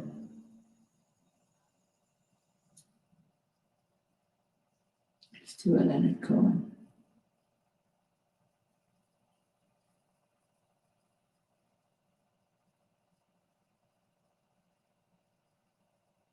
I'm a 25-hour girl. Lasting Finish 25-hour foundation from Rimmel London. This so fast. Do some Leonard Cohen. We're gonna do that. Like On wire, like a drunk in the midnight choir. I've tried my way. Right, key, anybody singing with me?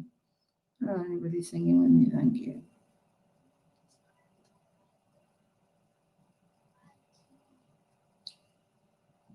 Like a bird.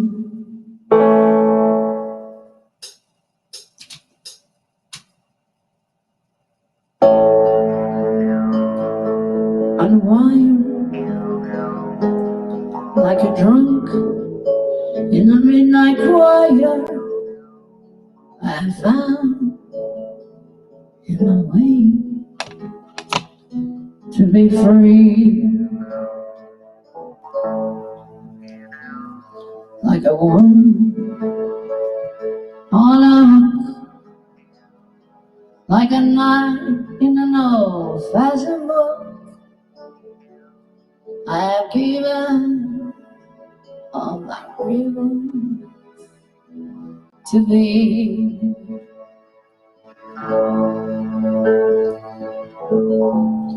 If I have been untrue,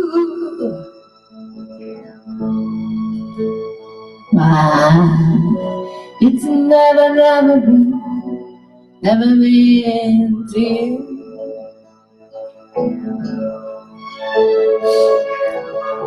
If I've been unkind,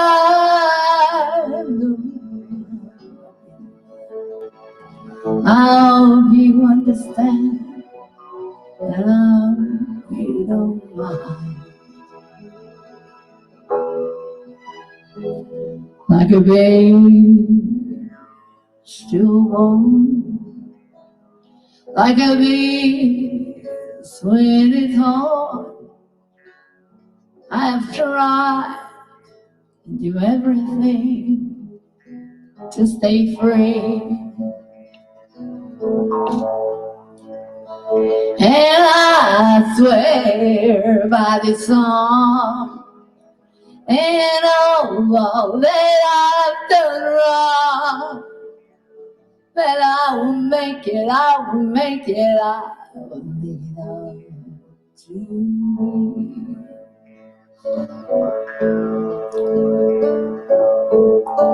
I saw a young woman leaning on a darkened door, yeah. She said to me, don't ever ask for more.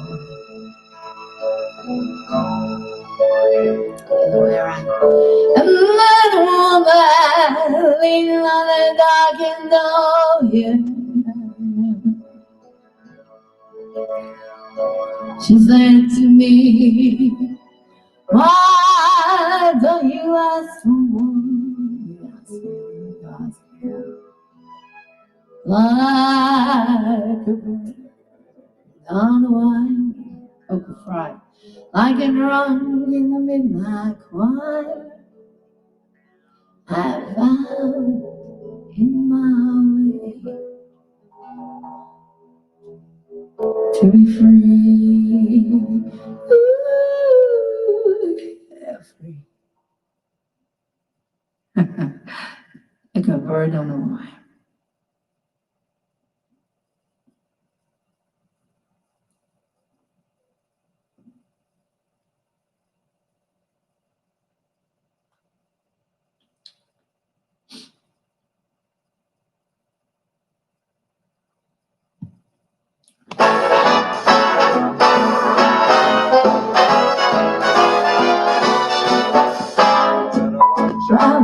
You better beware. I'll tell you why. Santa Claus is coming to town. He's making a list and checking it twice. He's gonna find out who's naughty and nice. Santa Claus is coming to town. He sees you when you sleep bad. He knows when you're away. He knows if you've been bad or good. So be good. You better watch out. You better watch. You better watch out. I'm telling you, Santa Claus is coming to town.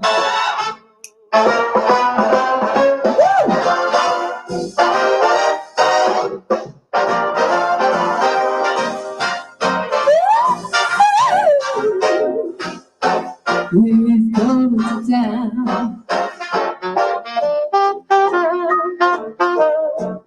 Find out who's naughty or nice. Santa Claus is coming to town.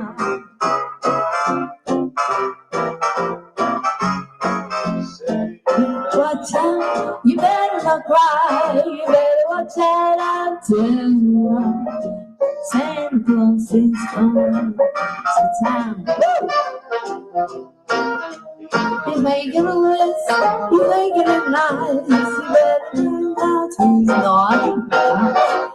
Santa Claus is coming to town. He sees you when you sleep bad. He knows when you're away. He knows if you've been bad or good. So be good for goodness sake. You better watch out, you better not cry. You better not fight, I'm telling you why. Santa Claus is coming. Yeah, he's coming to town.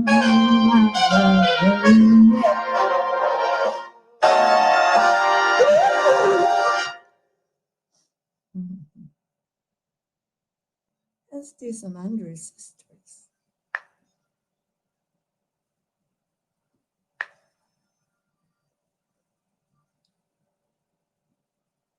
Andrew's Sisters.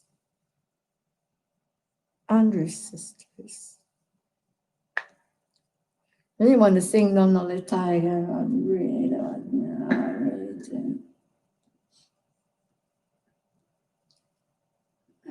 Discover the Magnet Winter Sale today. I need your requests, order before guys. Boxing Day. I Get need your requests. £250 off. Christmas songs or whatever. Yeah. Give me your requests, I'll sing them, and I'll dedicate the songs to you.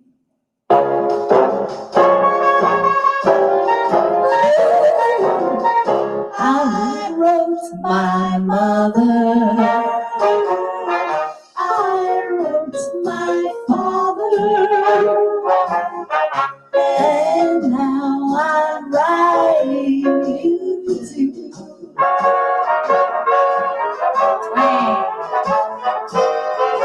I'm sure of mother. I'm sure of father. Now I wanna be sure of you. Don't sit under the apple tree with anyone else but me. Anyone else but me. Anyone else but me. No, no, no. Don't sit under the apple tree with anyone else but me. Till I come marching home. Don't go walking down Lover's Lane. Anyone else but me. Anyone else but me. Anyone anyone else but me. No, no, no, don't go walking down Lover's Lane. Anyone else but me, till I go marching home. I just got word from a girl who heard from a girl next door to me. The one she met just loves to bed and music she to a T. Comes it out of the apple tree. Anyone else but me, till I come marching home.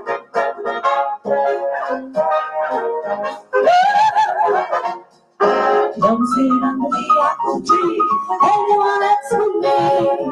Anyone else but me. Anyone else but me. No, no, no. Don't sit under the apple tree.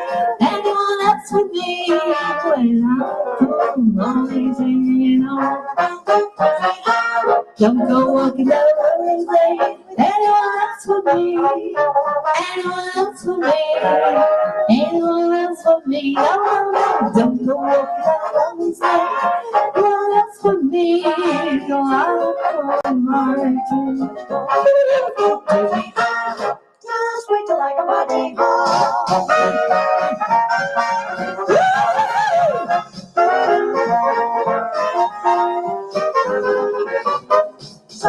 Don't sit on the Lover's Lane. Till you see me. When you see me marching home, then we'll go on and on and sit down under the apple tree. Baby, it's you and me. When I go marching home.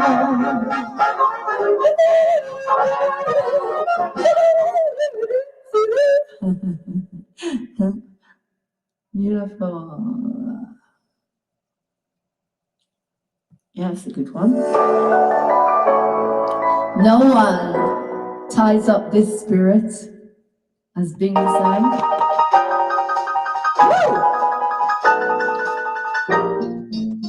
Oh, listen to that bass. You may land lots of land under the starry skies above. Don't fence me in. Let me ride through the wide open country that I love. Don't fence me in. Let me be by myself in the evening breeze. Listen to the murmur of the cottonwood tree.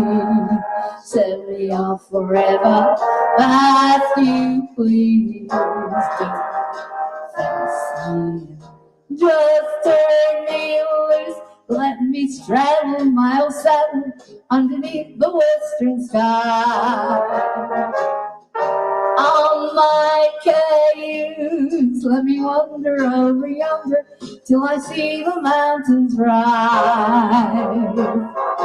I want to ride to the ridge where the west commences.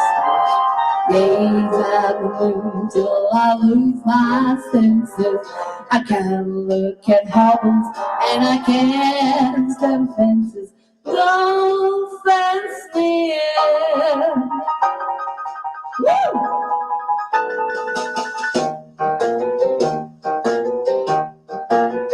Oh, give me land, lots of land, and the starry skies above. Don't fence me in. Let me run through the wide country that I love. Don't fence me in. Let me be by myself in the evening breeze. Listen to the murmur of the cottonwood tree. Send me off forever, but I ask you please. Don't fence me in. Just turn me loose, let me straddle my old saddle underneath the western sky. On my gaze, let me wander over yonder till I see the mountains rise. I want to ride to the ridge where the west commences. Gaze at the moon till I lose. Can look at hovels and I can't stand fences. Don't fence me in, Papa, don't you fence me in.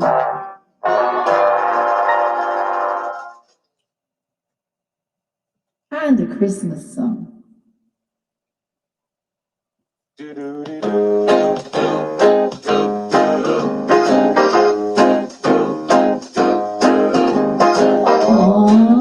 I'm dreaming of a white Christmas, just like the one I used to know, where the treetops glisten and children listen to hear sleigh bells in the snow.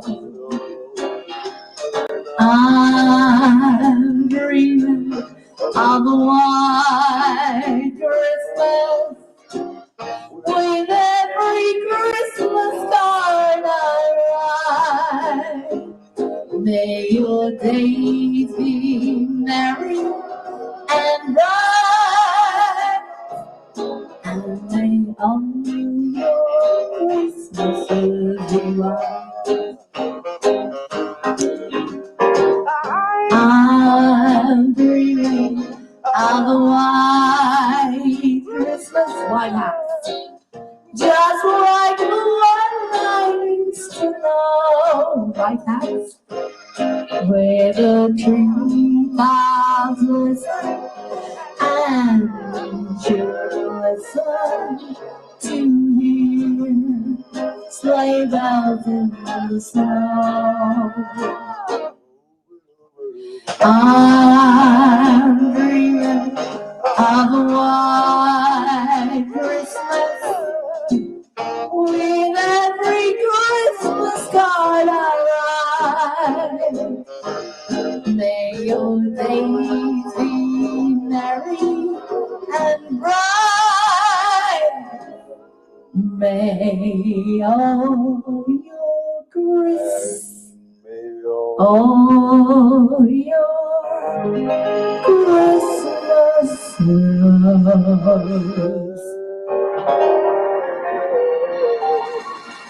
be white.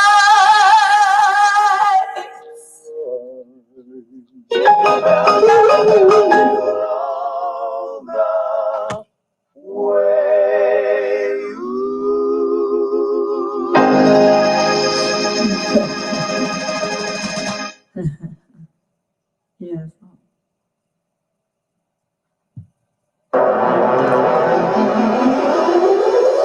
Guys, come and chat with me. There's no one here. I can see that some people are watching, but you're not chatting. Right, one more and then I'm off.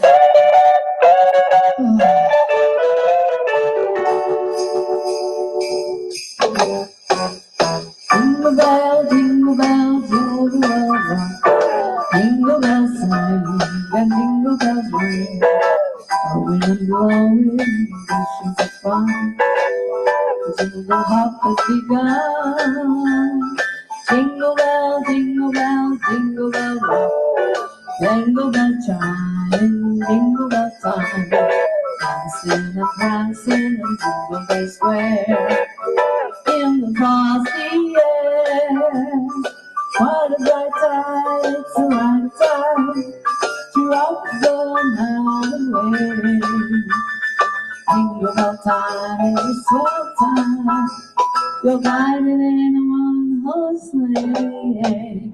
Jingle bell, jingle horse, pick up your feet, jingle around the clock. It's a mean boy, baby. That's the jingle bell rock. Jingle bell, jingle bell, jingle bell rock. Jingle bell chime, jingle bell time. Only the prancing in Jingle Bell Square. In the frosty air, time, it's the right time to rock the night away. Jingle bell time is the swell time to go gliding in on a sleigh and jingle bell, you gotta feel, jingle around the clock. Mixing and mingle and the jingle and ding. That's the jingle bell, that's the jingle bell, that's the jingle bell rock.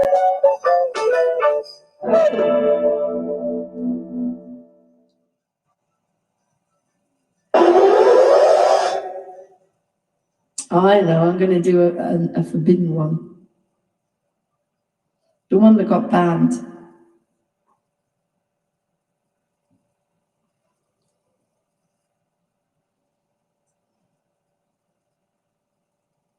I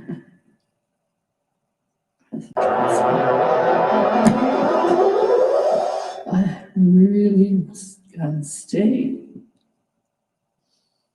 Oh, I have to do something about this voice. I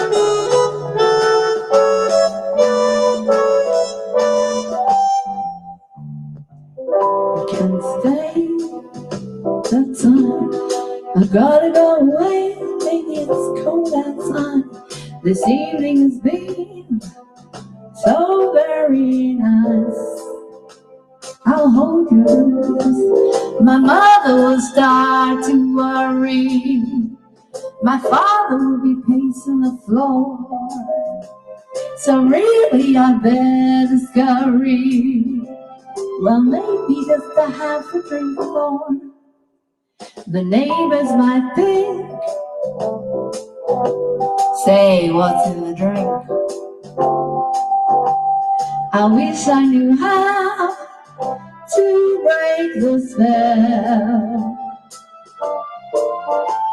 Why, thank you, I ought to say no, no, sir. I really can't stay. You know that it's light, baby, it's cold outside. Very pushy, you know.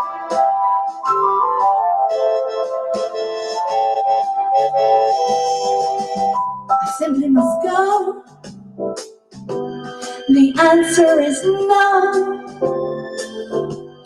The welcome has been so nice and warm.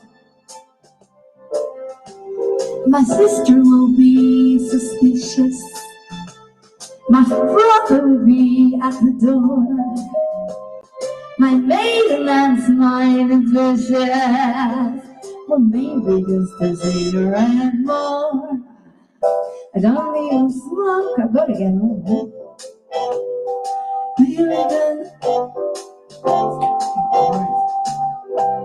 Let me code you. You really began, but don't you see? There's bound to be talk tomorrow. Talk tomorrow.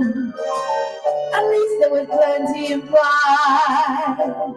I really can't stay, but baby, it's cold and cold outside.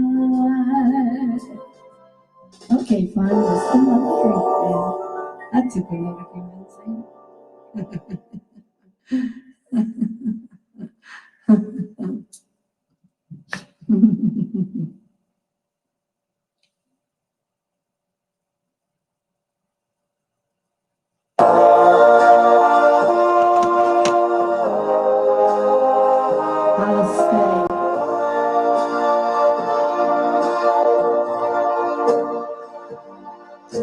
You never know just how much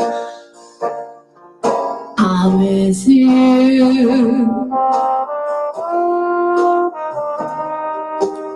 You never know just how much I care.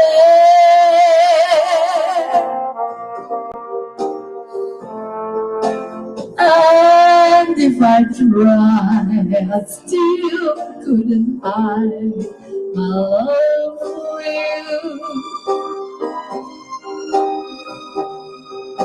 You ought to know, 'cause haven't I told you so?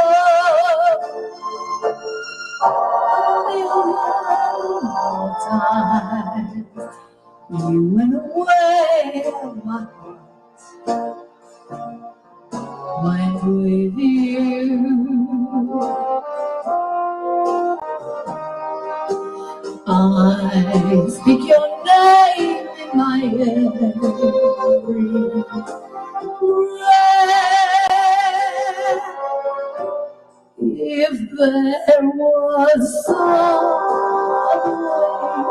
to prove that I love you, I say, I don't know how. You never know if you tell.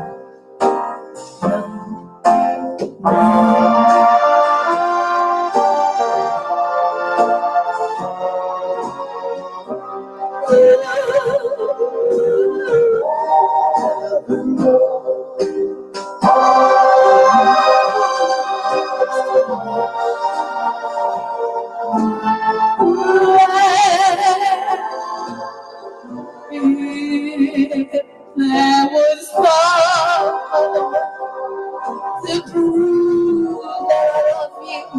I swear I don't know how.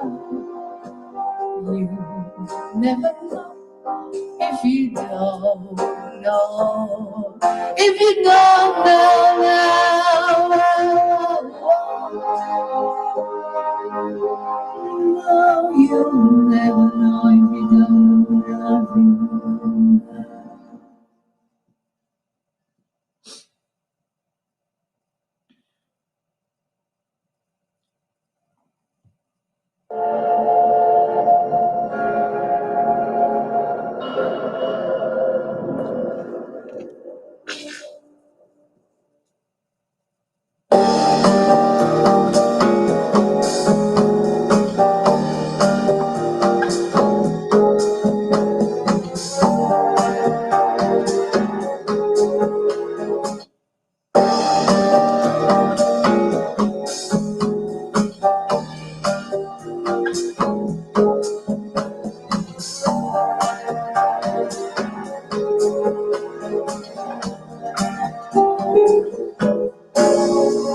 Your love,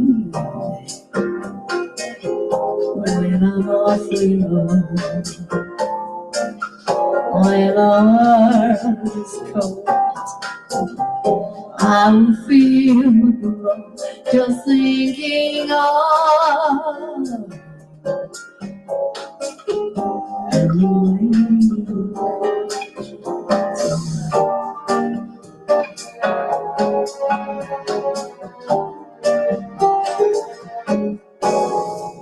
Your love, with your smile so warm, and your cheeks so soft, there is nothing for me but to love you.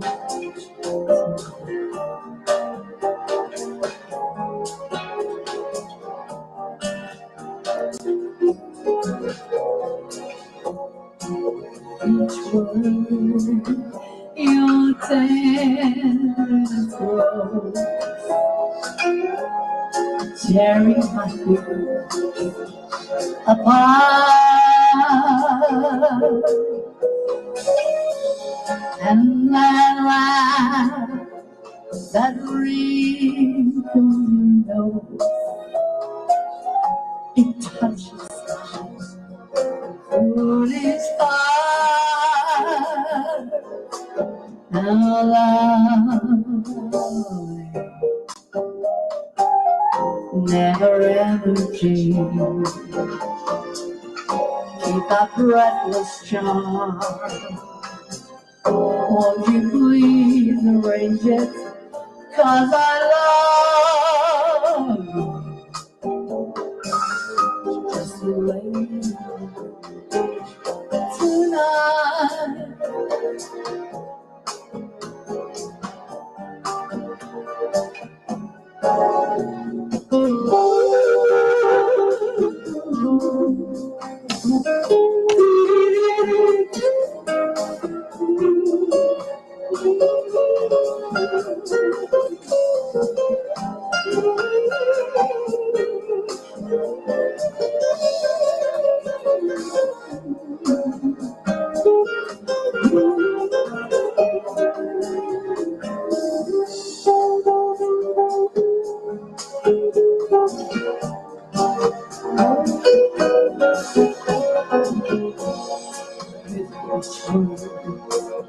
Your tears staring my fears apart. Ooh, and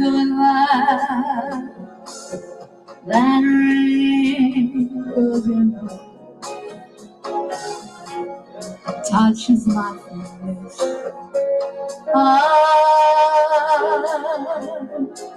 Because you're lovely. Don't you ever change. Keep that rainbow's charm. Don't you ever rank it, 'cause I love just the way you look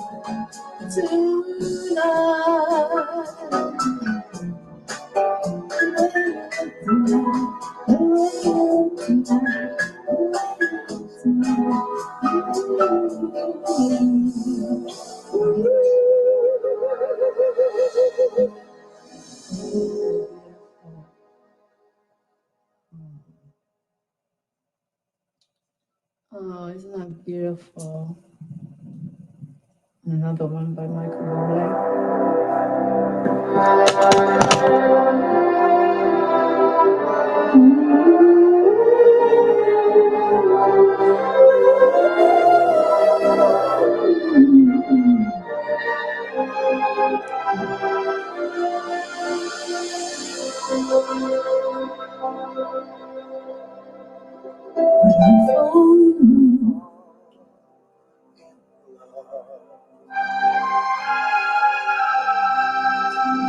It will be forever.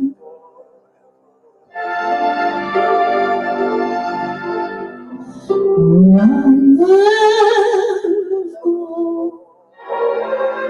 in love.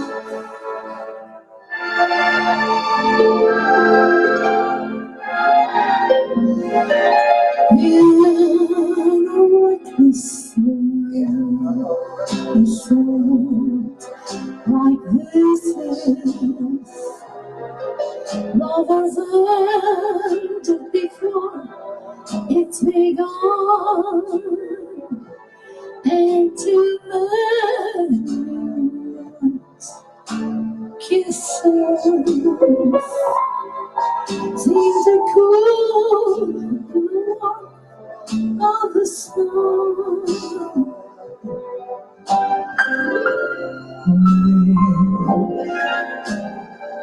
Give my heart, it will be complete.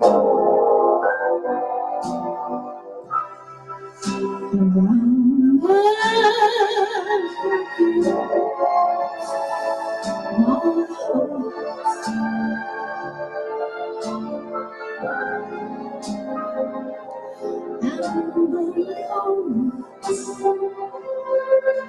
I can feel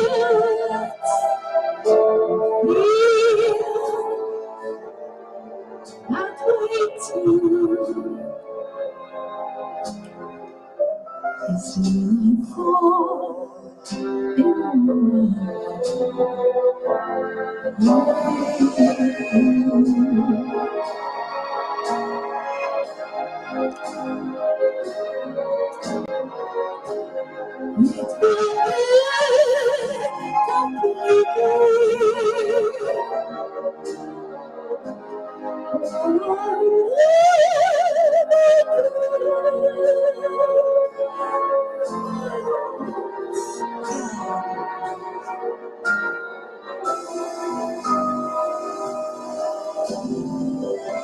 moments I can feel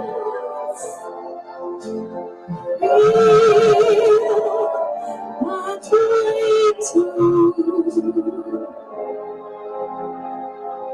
is when I fall in love with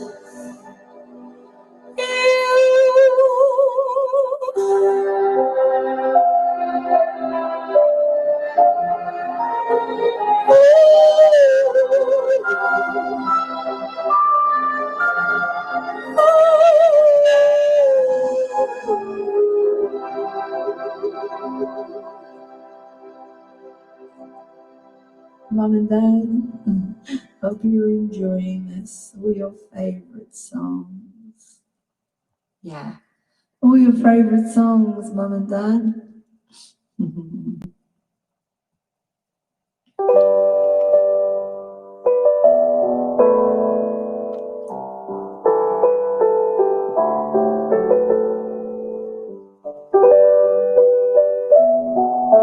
Breakfast at Tiffany's.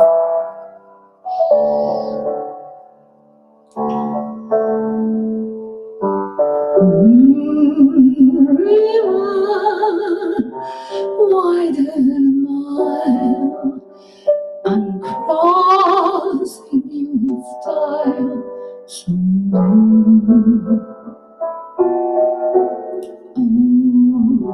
dream make you heart break wherever you're going. I'm going your way.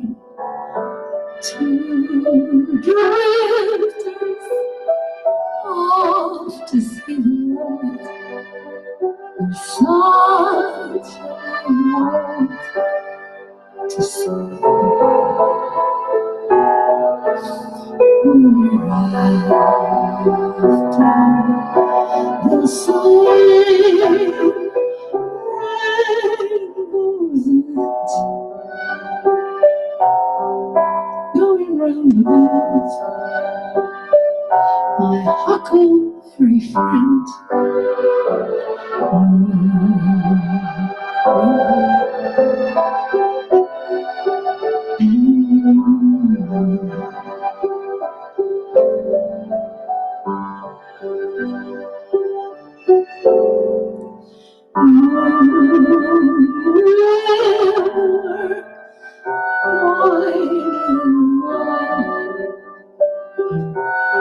Crossing you in style someday.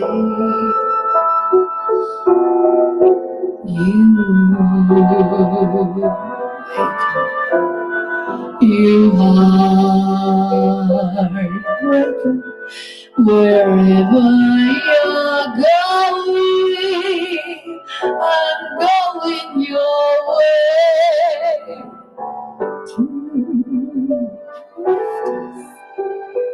Want to see the world. It's such a lovely world to see.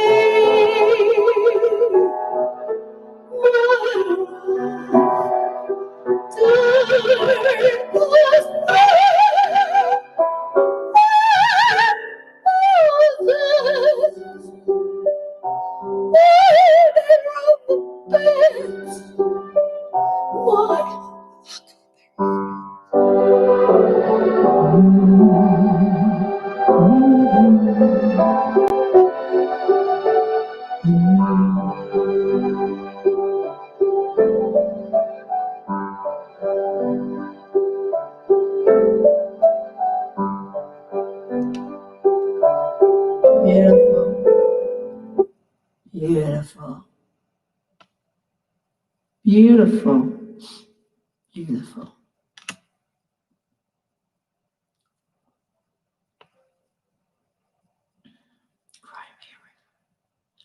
Cry me a river. Now you say you're sorry. You cry the whole night through. Well, you can cry me a river, cry me a river, I cry. Yeah, that's what keeps me.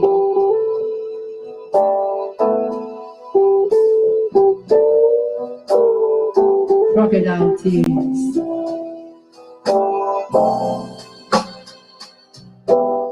Now you say you're lonely.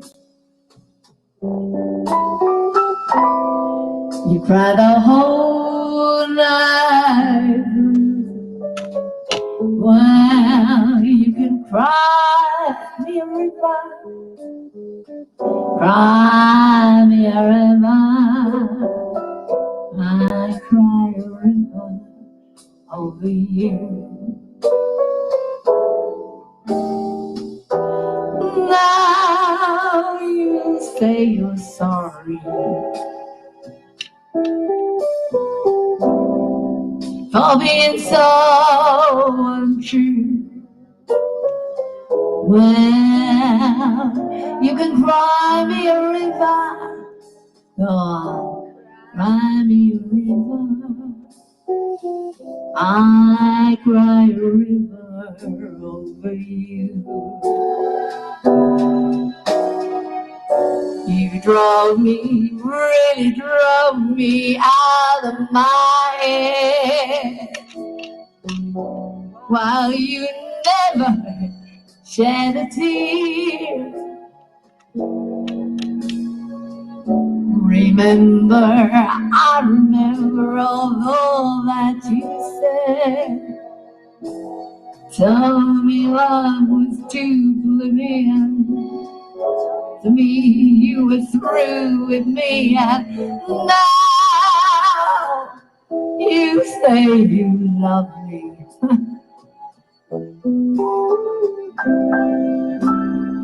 Well, just to prove you do, go on and cry me a river, cry me a river. I cried a river over you, still do.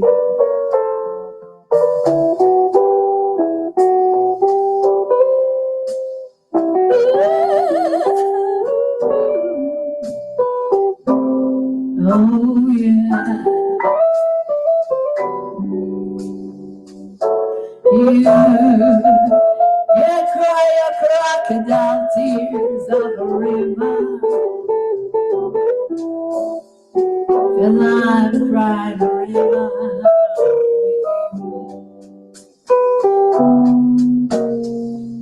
You drove me, nearly drove me out of my head. Oh, you never ever shed a tear. Remember, I remember all the things that you said. Told me love was true, believe. Told me you were through with me, and now you say you love me. Well, just to prove you do, go out and prove it. You're gonna have to cry me a river, cry me a river. I cried a river over you. I cried a river over you. I cried a river over you. I'm crying a river over you. I'm crying a river over you. Yeah, crying a river. Yeah.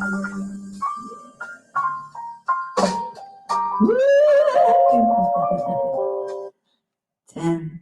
Oh, Rogers and Hart. I sang this in Sing for Your Supper. I don't know if I remember it.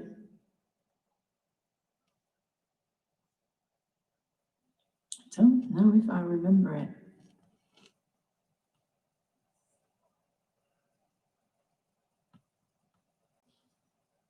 Like I said, I don't know if I remember it. It's such a long time since I sang it. Orgies and Hearts. But I did sing it. No.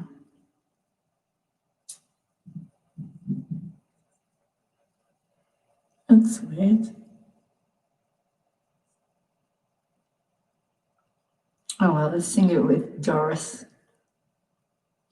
Oh, that's sad, I do remember it. I'm singing with Doris Day.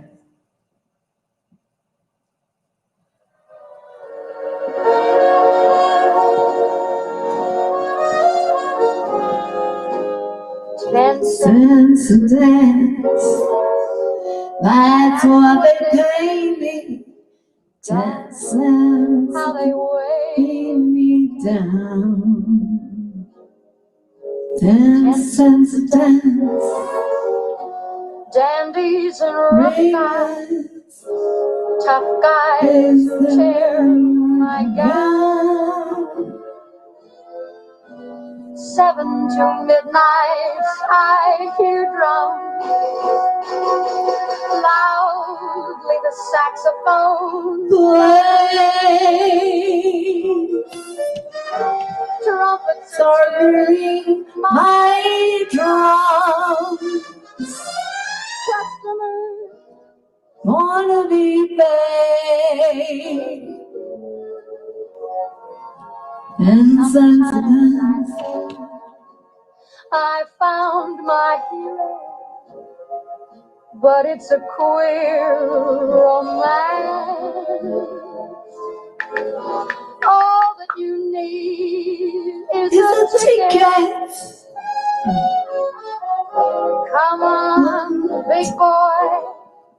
10 cents a dance. Fighters and sailors and bowleggers.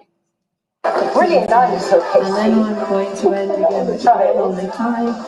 No Lonely Tide because I'm in If it's love not with toilet that song. paper, bin it. Don't block And it. then we have to do something about this voice. And keep I've ordered some colloidal silver. I'm hoping you will get rid of this. Panic, isn't it? It's the eviction.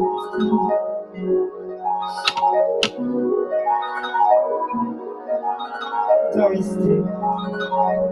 Me. Once I had a secret that lives within the heart of me. Oh, to see my secret love became impatient to be free. So I told a friendly star the way that dreamers often do.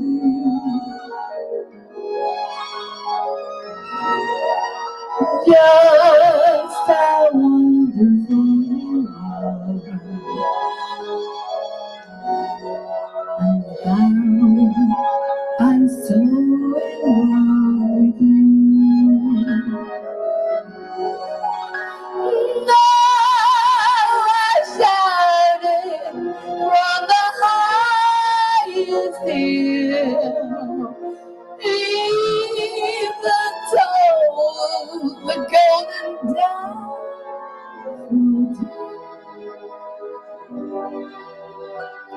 At last, my heart's an open door,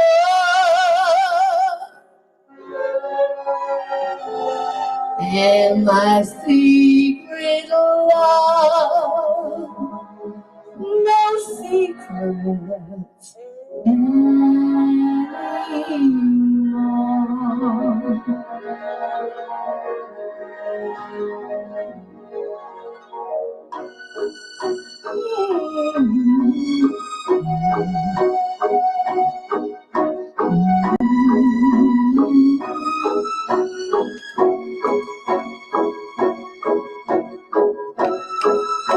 Can I teach shame.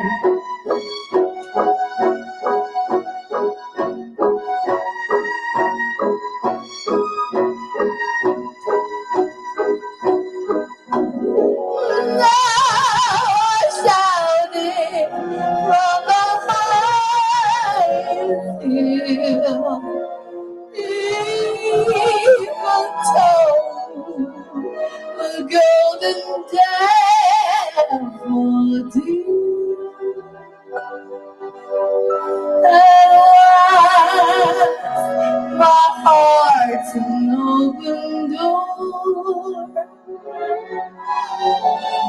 and my secret love, no secret anymore.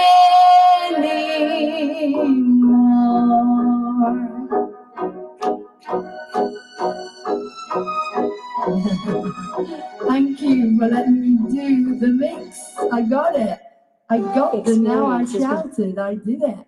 I did it in the mix. Well done, Lauren. Right.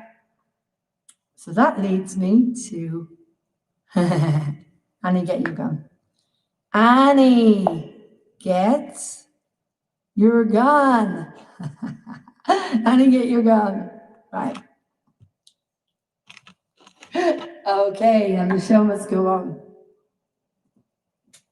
Annie, somewhere's the clouds, the rest of us that move the show at dawn.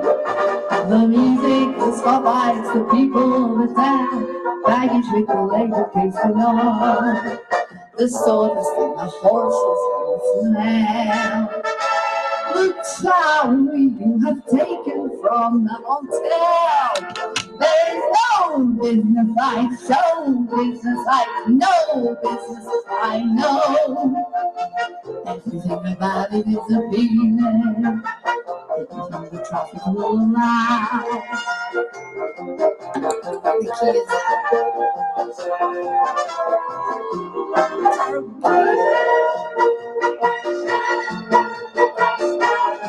You're our love. Yesterday they told you you would not go far. That night you opened and there you are. Next day on your dressing room, the hunger star. Let's go on with the show.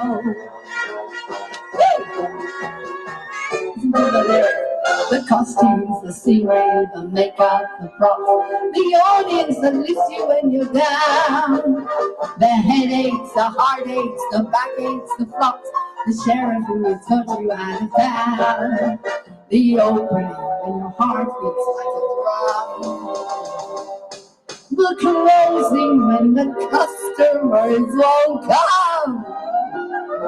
There's no like show business if you tell me it's so. Trouble in the country is a thrill. Standing in the front and opening night, smiling as you watch the pictures ceiling and see your billing up there in lights. There's no people like show people smile when they are alone. Even with a target that you know will fold, you may be stranded in the cold. Still you would have traded for a sack of gum. Let's go on with the show. Let's go on with the show.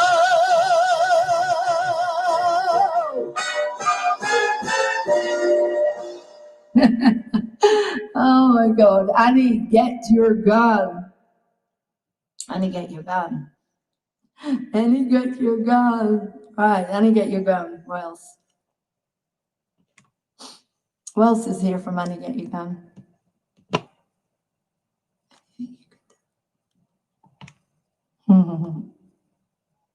You can't get a man with a gun. You can't get a man with a gun. Yeah, I love it. Let's go for it. Oh, thank God for this. Thank you, God, for moving on TV. Hi, guys. Welcome to the Lauren Show. Oh, we just did that one, wasn't it? We just did that one. Oh, I see. It's leading into it. Your baggage with the label pasted on. the swords, the horses, and the snare, the towel you nicked from the hotel. There's no business like show business like no business I know.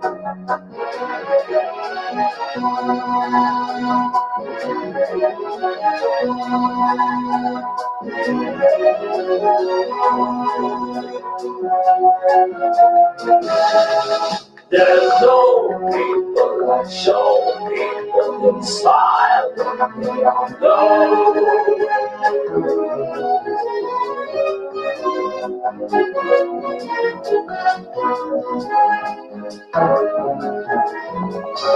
Honest, no one with the show.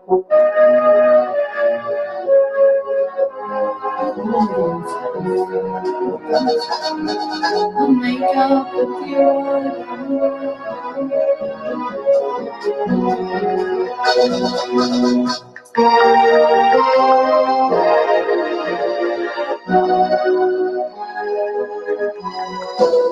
There's no business like show business like no business I know. Hope it's got the lyrics.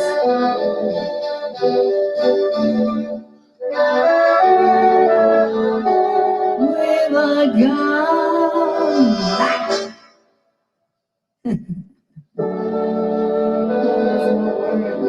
Where's the lyrics?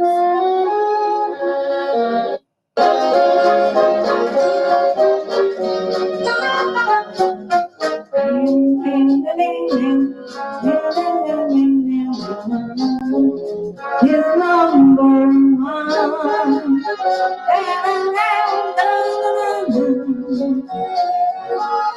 But you can't get a man with a gun. Get a man with a gun.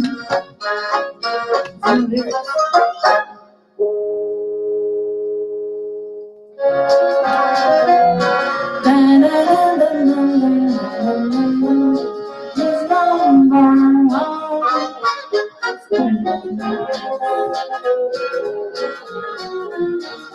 Cause you can't get a man with a gun.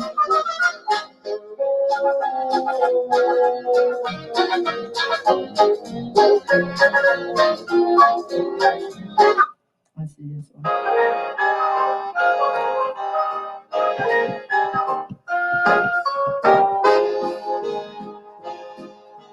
Anything you can do, I can do better. I can do anything better than you. No, you can't. Yes, I can. No, you can't. Yes, I can. No, you can't. Yes, I can. Yes, I can. Anything you can say, I can say faster. I can say anything faster than you. No, you can't. Yeah, I can. No, you can't. Yes, I can. Yes, I can. Yes, I can. Yes, I can. Yes, I can. I can jump a hurdle. I can wear a girdle. I can knit a sweater. I can feel it better. I can do most anything. Can you make a pie? No. Neither can I. Anything you can sing, I can sing sweeter. I can sing anything sweeter than you. No, you can't. Yes, I can. No, you can't. Yes, I can. Yes, I can. No, you can't. Yes, I can. No, you can. Yes, I can. Yes, I can.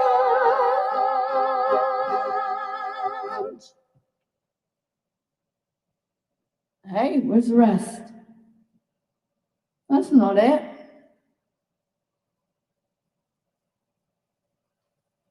Aha.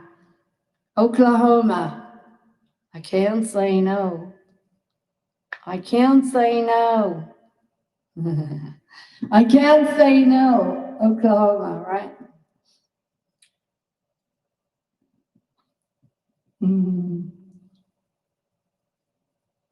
I'm just a girl who can't say no. It ain't so much a question of not knowing what to do. I know what's right and wrong since I've been 10. heard a lot of stories, and I reckon they are true, about how girls are put upon by men. I know I mustn't fall into the pit, but when I'm with a fella, I forget. I'm just a girl who can't say no. I'm in a terrible fix. I always say, come on, let's go, just when I ought to say this. When a parson tries to kiss a girl, I know he ought to give his face a smack. But as soon as someone kisses me, I somehow sort of want to kiss him back. I'm just a fool when the lights are low. I can't be crazy and bright. I ain't the type that can fate. How can I be what I ain't? I can't say no.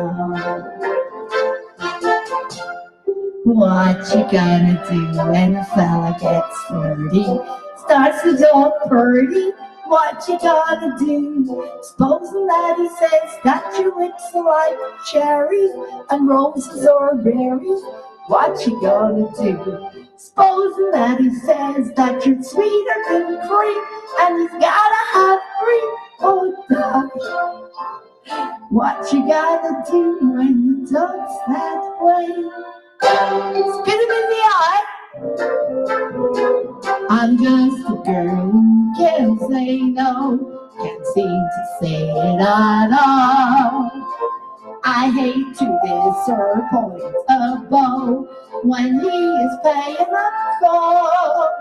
For a while I act refined and cool, sitting on the velvety settee. But then I think back on the road and do for him what he would do for me. I can't resist a Romeo in a sombrero and chair. Soon as I sit on their lap, something inside of me snap. I can't say no.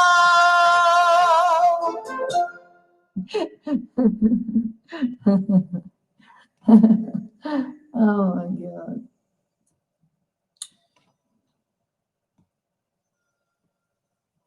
A brand new Lavazza coffee machine for just £1. Pick your favourite eco capsules. With Lavazza My Way, you're never without your coffee. Subscribe now. £1. Are you kidding me? There's a strength within me that drives me forward in my life. Advanced Genifique Serum, enriched with 7 pre- and probiotic-derived extracts and hyaluronic acid. Support your skin. What's coming up next? Karaoke?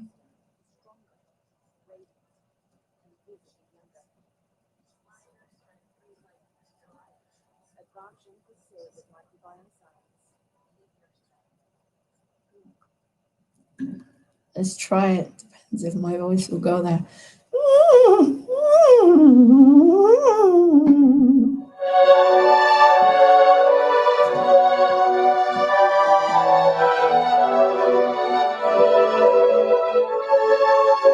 Why should a woman who's healthy and strong, loving like a baby, and man goes away, weeping and waiting, stays on her own?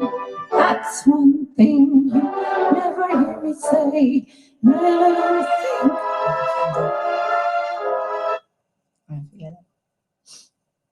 I'm gonna watch that one.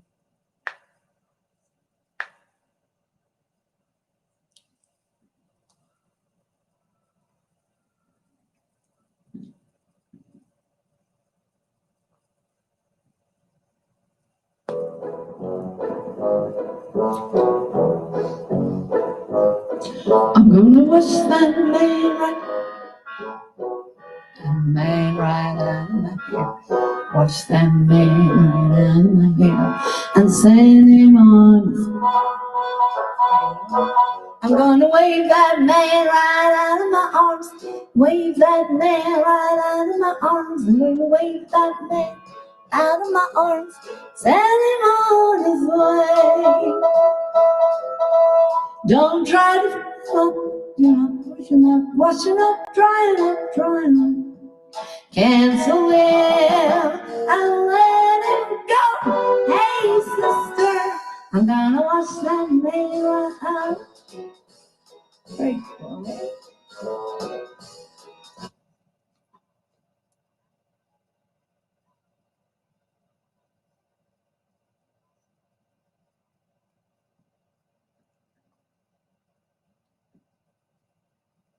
Oh, it isn't going on at all. Oh, that's better. I'm gonna wash that man right out of my hair. I'm gonna wash that man right out of my hair. I'm gonna wash that man right out of my hair and send him on his way. Yeah, sister.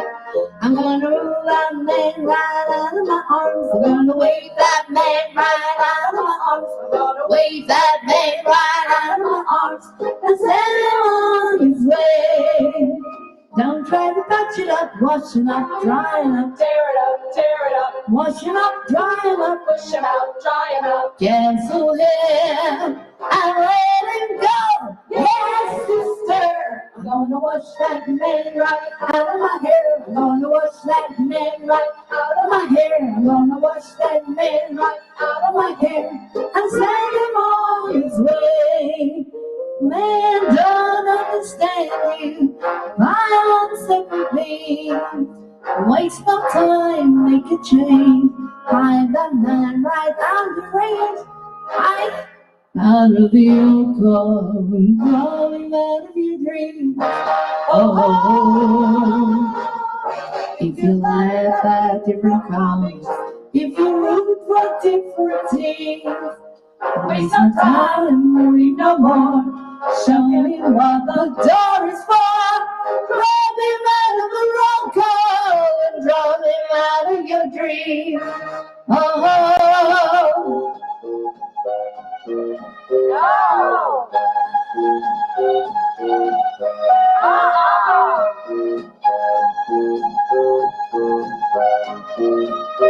and you can't fix a man when he's wrong.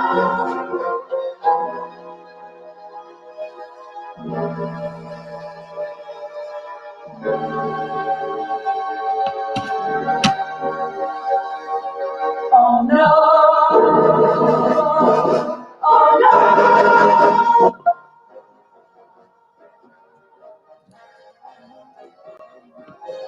How's it turning down?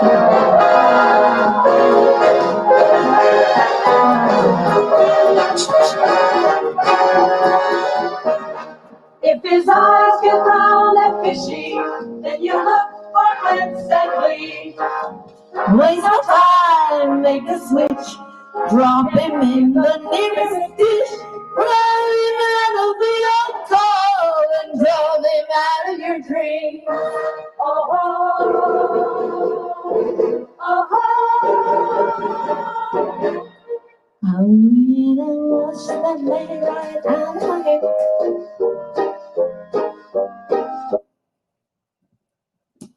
Someone's at the door. What's the time? Oh, let's hope it's not the boys in blue. God. Hang on, guys. I'm taking you with me just in case. Someone's banging on the door.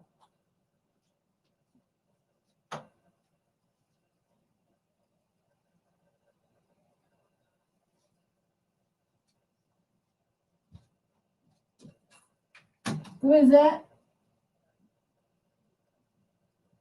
Oh, is it? Oh, God. I've lost track of time. All right, no worries. Sorry. All right, no worries. It is Saturday night and I don't have a life, but never mind.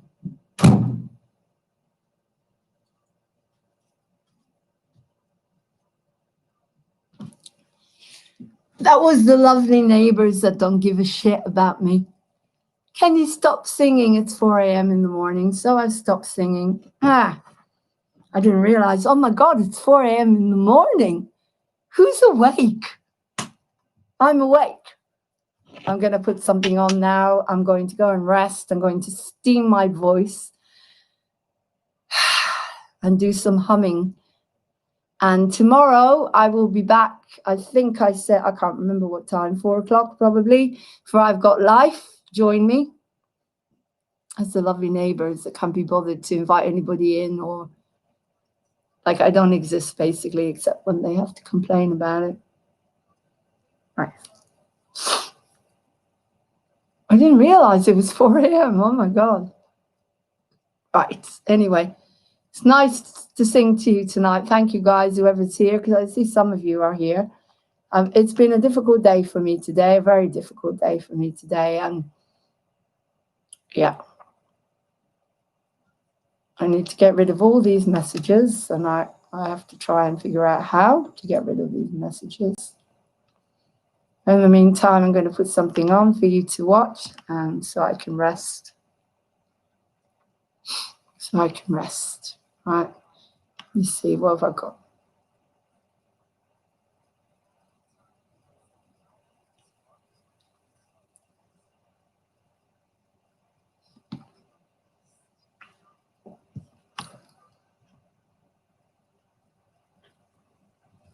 Let's put this on again. My story. Okay.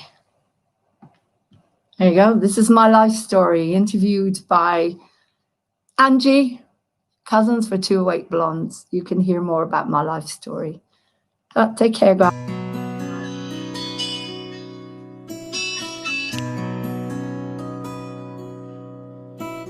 A flower in blue, with she's all around, she lights up the room. There we go. Okay. Hi, everybody. Welcome to Two Awake Blondes. I'm here with Lauren Hope Glory, and we're going to discuss her channel, Moving on TV, which and also her book and her theatre company. Got a lot of projects on the go, Lauren. So where should we start? Should we start with we've got the book there in the background. Should we start with that? Could do, yeah. Yes. So could you tell us a little bit about this book, Simply Amazing? Of course, yeah. Well, Simply Amazing is a book that was written by Casey Armstrong, and it was written about 3 years ago, I think. Yeah, something like that. And I'm in it. My story is in it. I'm chapter 8. Artist and performer overcame her childhood abuse and borderline personality disorder to launch a creative conglomerate of businesses and speaking engagements and singing about mental health through dedication to the drug-free world within the therapeutic community. So that's basically what Casey, the story that has gone in there is the experience that I had in the therapeutic community that helped me recover more or less 100% from borderline personality disorder, and set me on my journey of moving on theatre, and then moving on TV in 2014, which I took back in the lockdown and haven't stopped since. I know you've really been on the go. You've been doing a lot of stuff. It's quite impressive. So could you just talk us through a little bit, like, what was it like before the therapeutic community and what was it like after, and the sort of transformation, the shift that happened? Okay. Right. So before the therapeutic community, there we go. Before the therapeutic community, I had a huge amount of issues. So my whole life I was broken.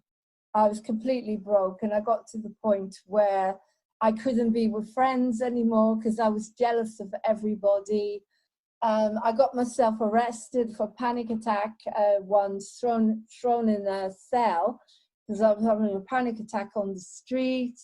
And they followed me. And because I wouldn't let them into the house, they ended up arresting me because I couldn't stop crying. I couldn't control my rage. I couldn't work. I couldn't run theatre because the minute I'd arrive, people would say, the ego has landed. And so I had the bad name that way. The ego has landed. And it was, yeah, life wasn't really working at all. So I was kind of on my knees. I didn't know what to do. My mother had died, and my husband was working a lot. I couldn't sort myself out at all. And so I went to the doctor, and I said, you know, at that point, I didn't know what to do anymore. So I thought, I'll go and see a doctor. And that was it. I got a diagnosis, and it helped me to move on to where I needed to go in some ways, but in other ways, it's also held me back. So, but yeah, that's how I was before the community.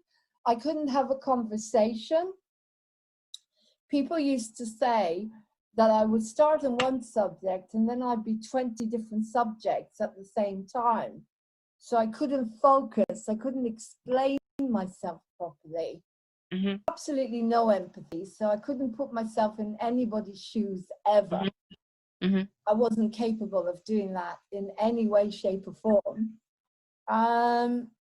Yeah, so and this was basically the result of growing up in Israel in a war-torn, from being a child growing up in a war-torn environment. You had PTSD as well, right? Yes, I did. When I was 7 years old, my family took me to Israel, and so my whole life was disrupted. And I remember from the minute I got there, I absolutely hated it. I didn't like it. I didn't feel like it was going to work out. I was torn away from my friends and my community. And I grew up in wars, and then there was childhood abuse.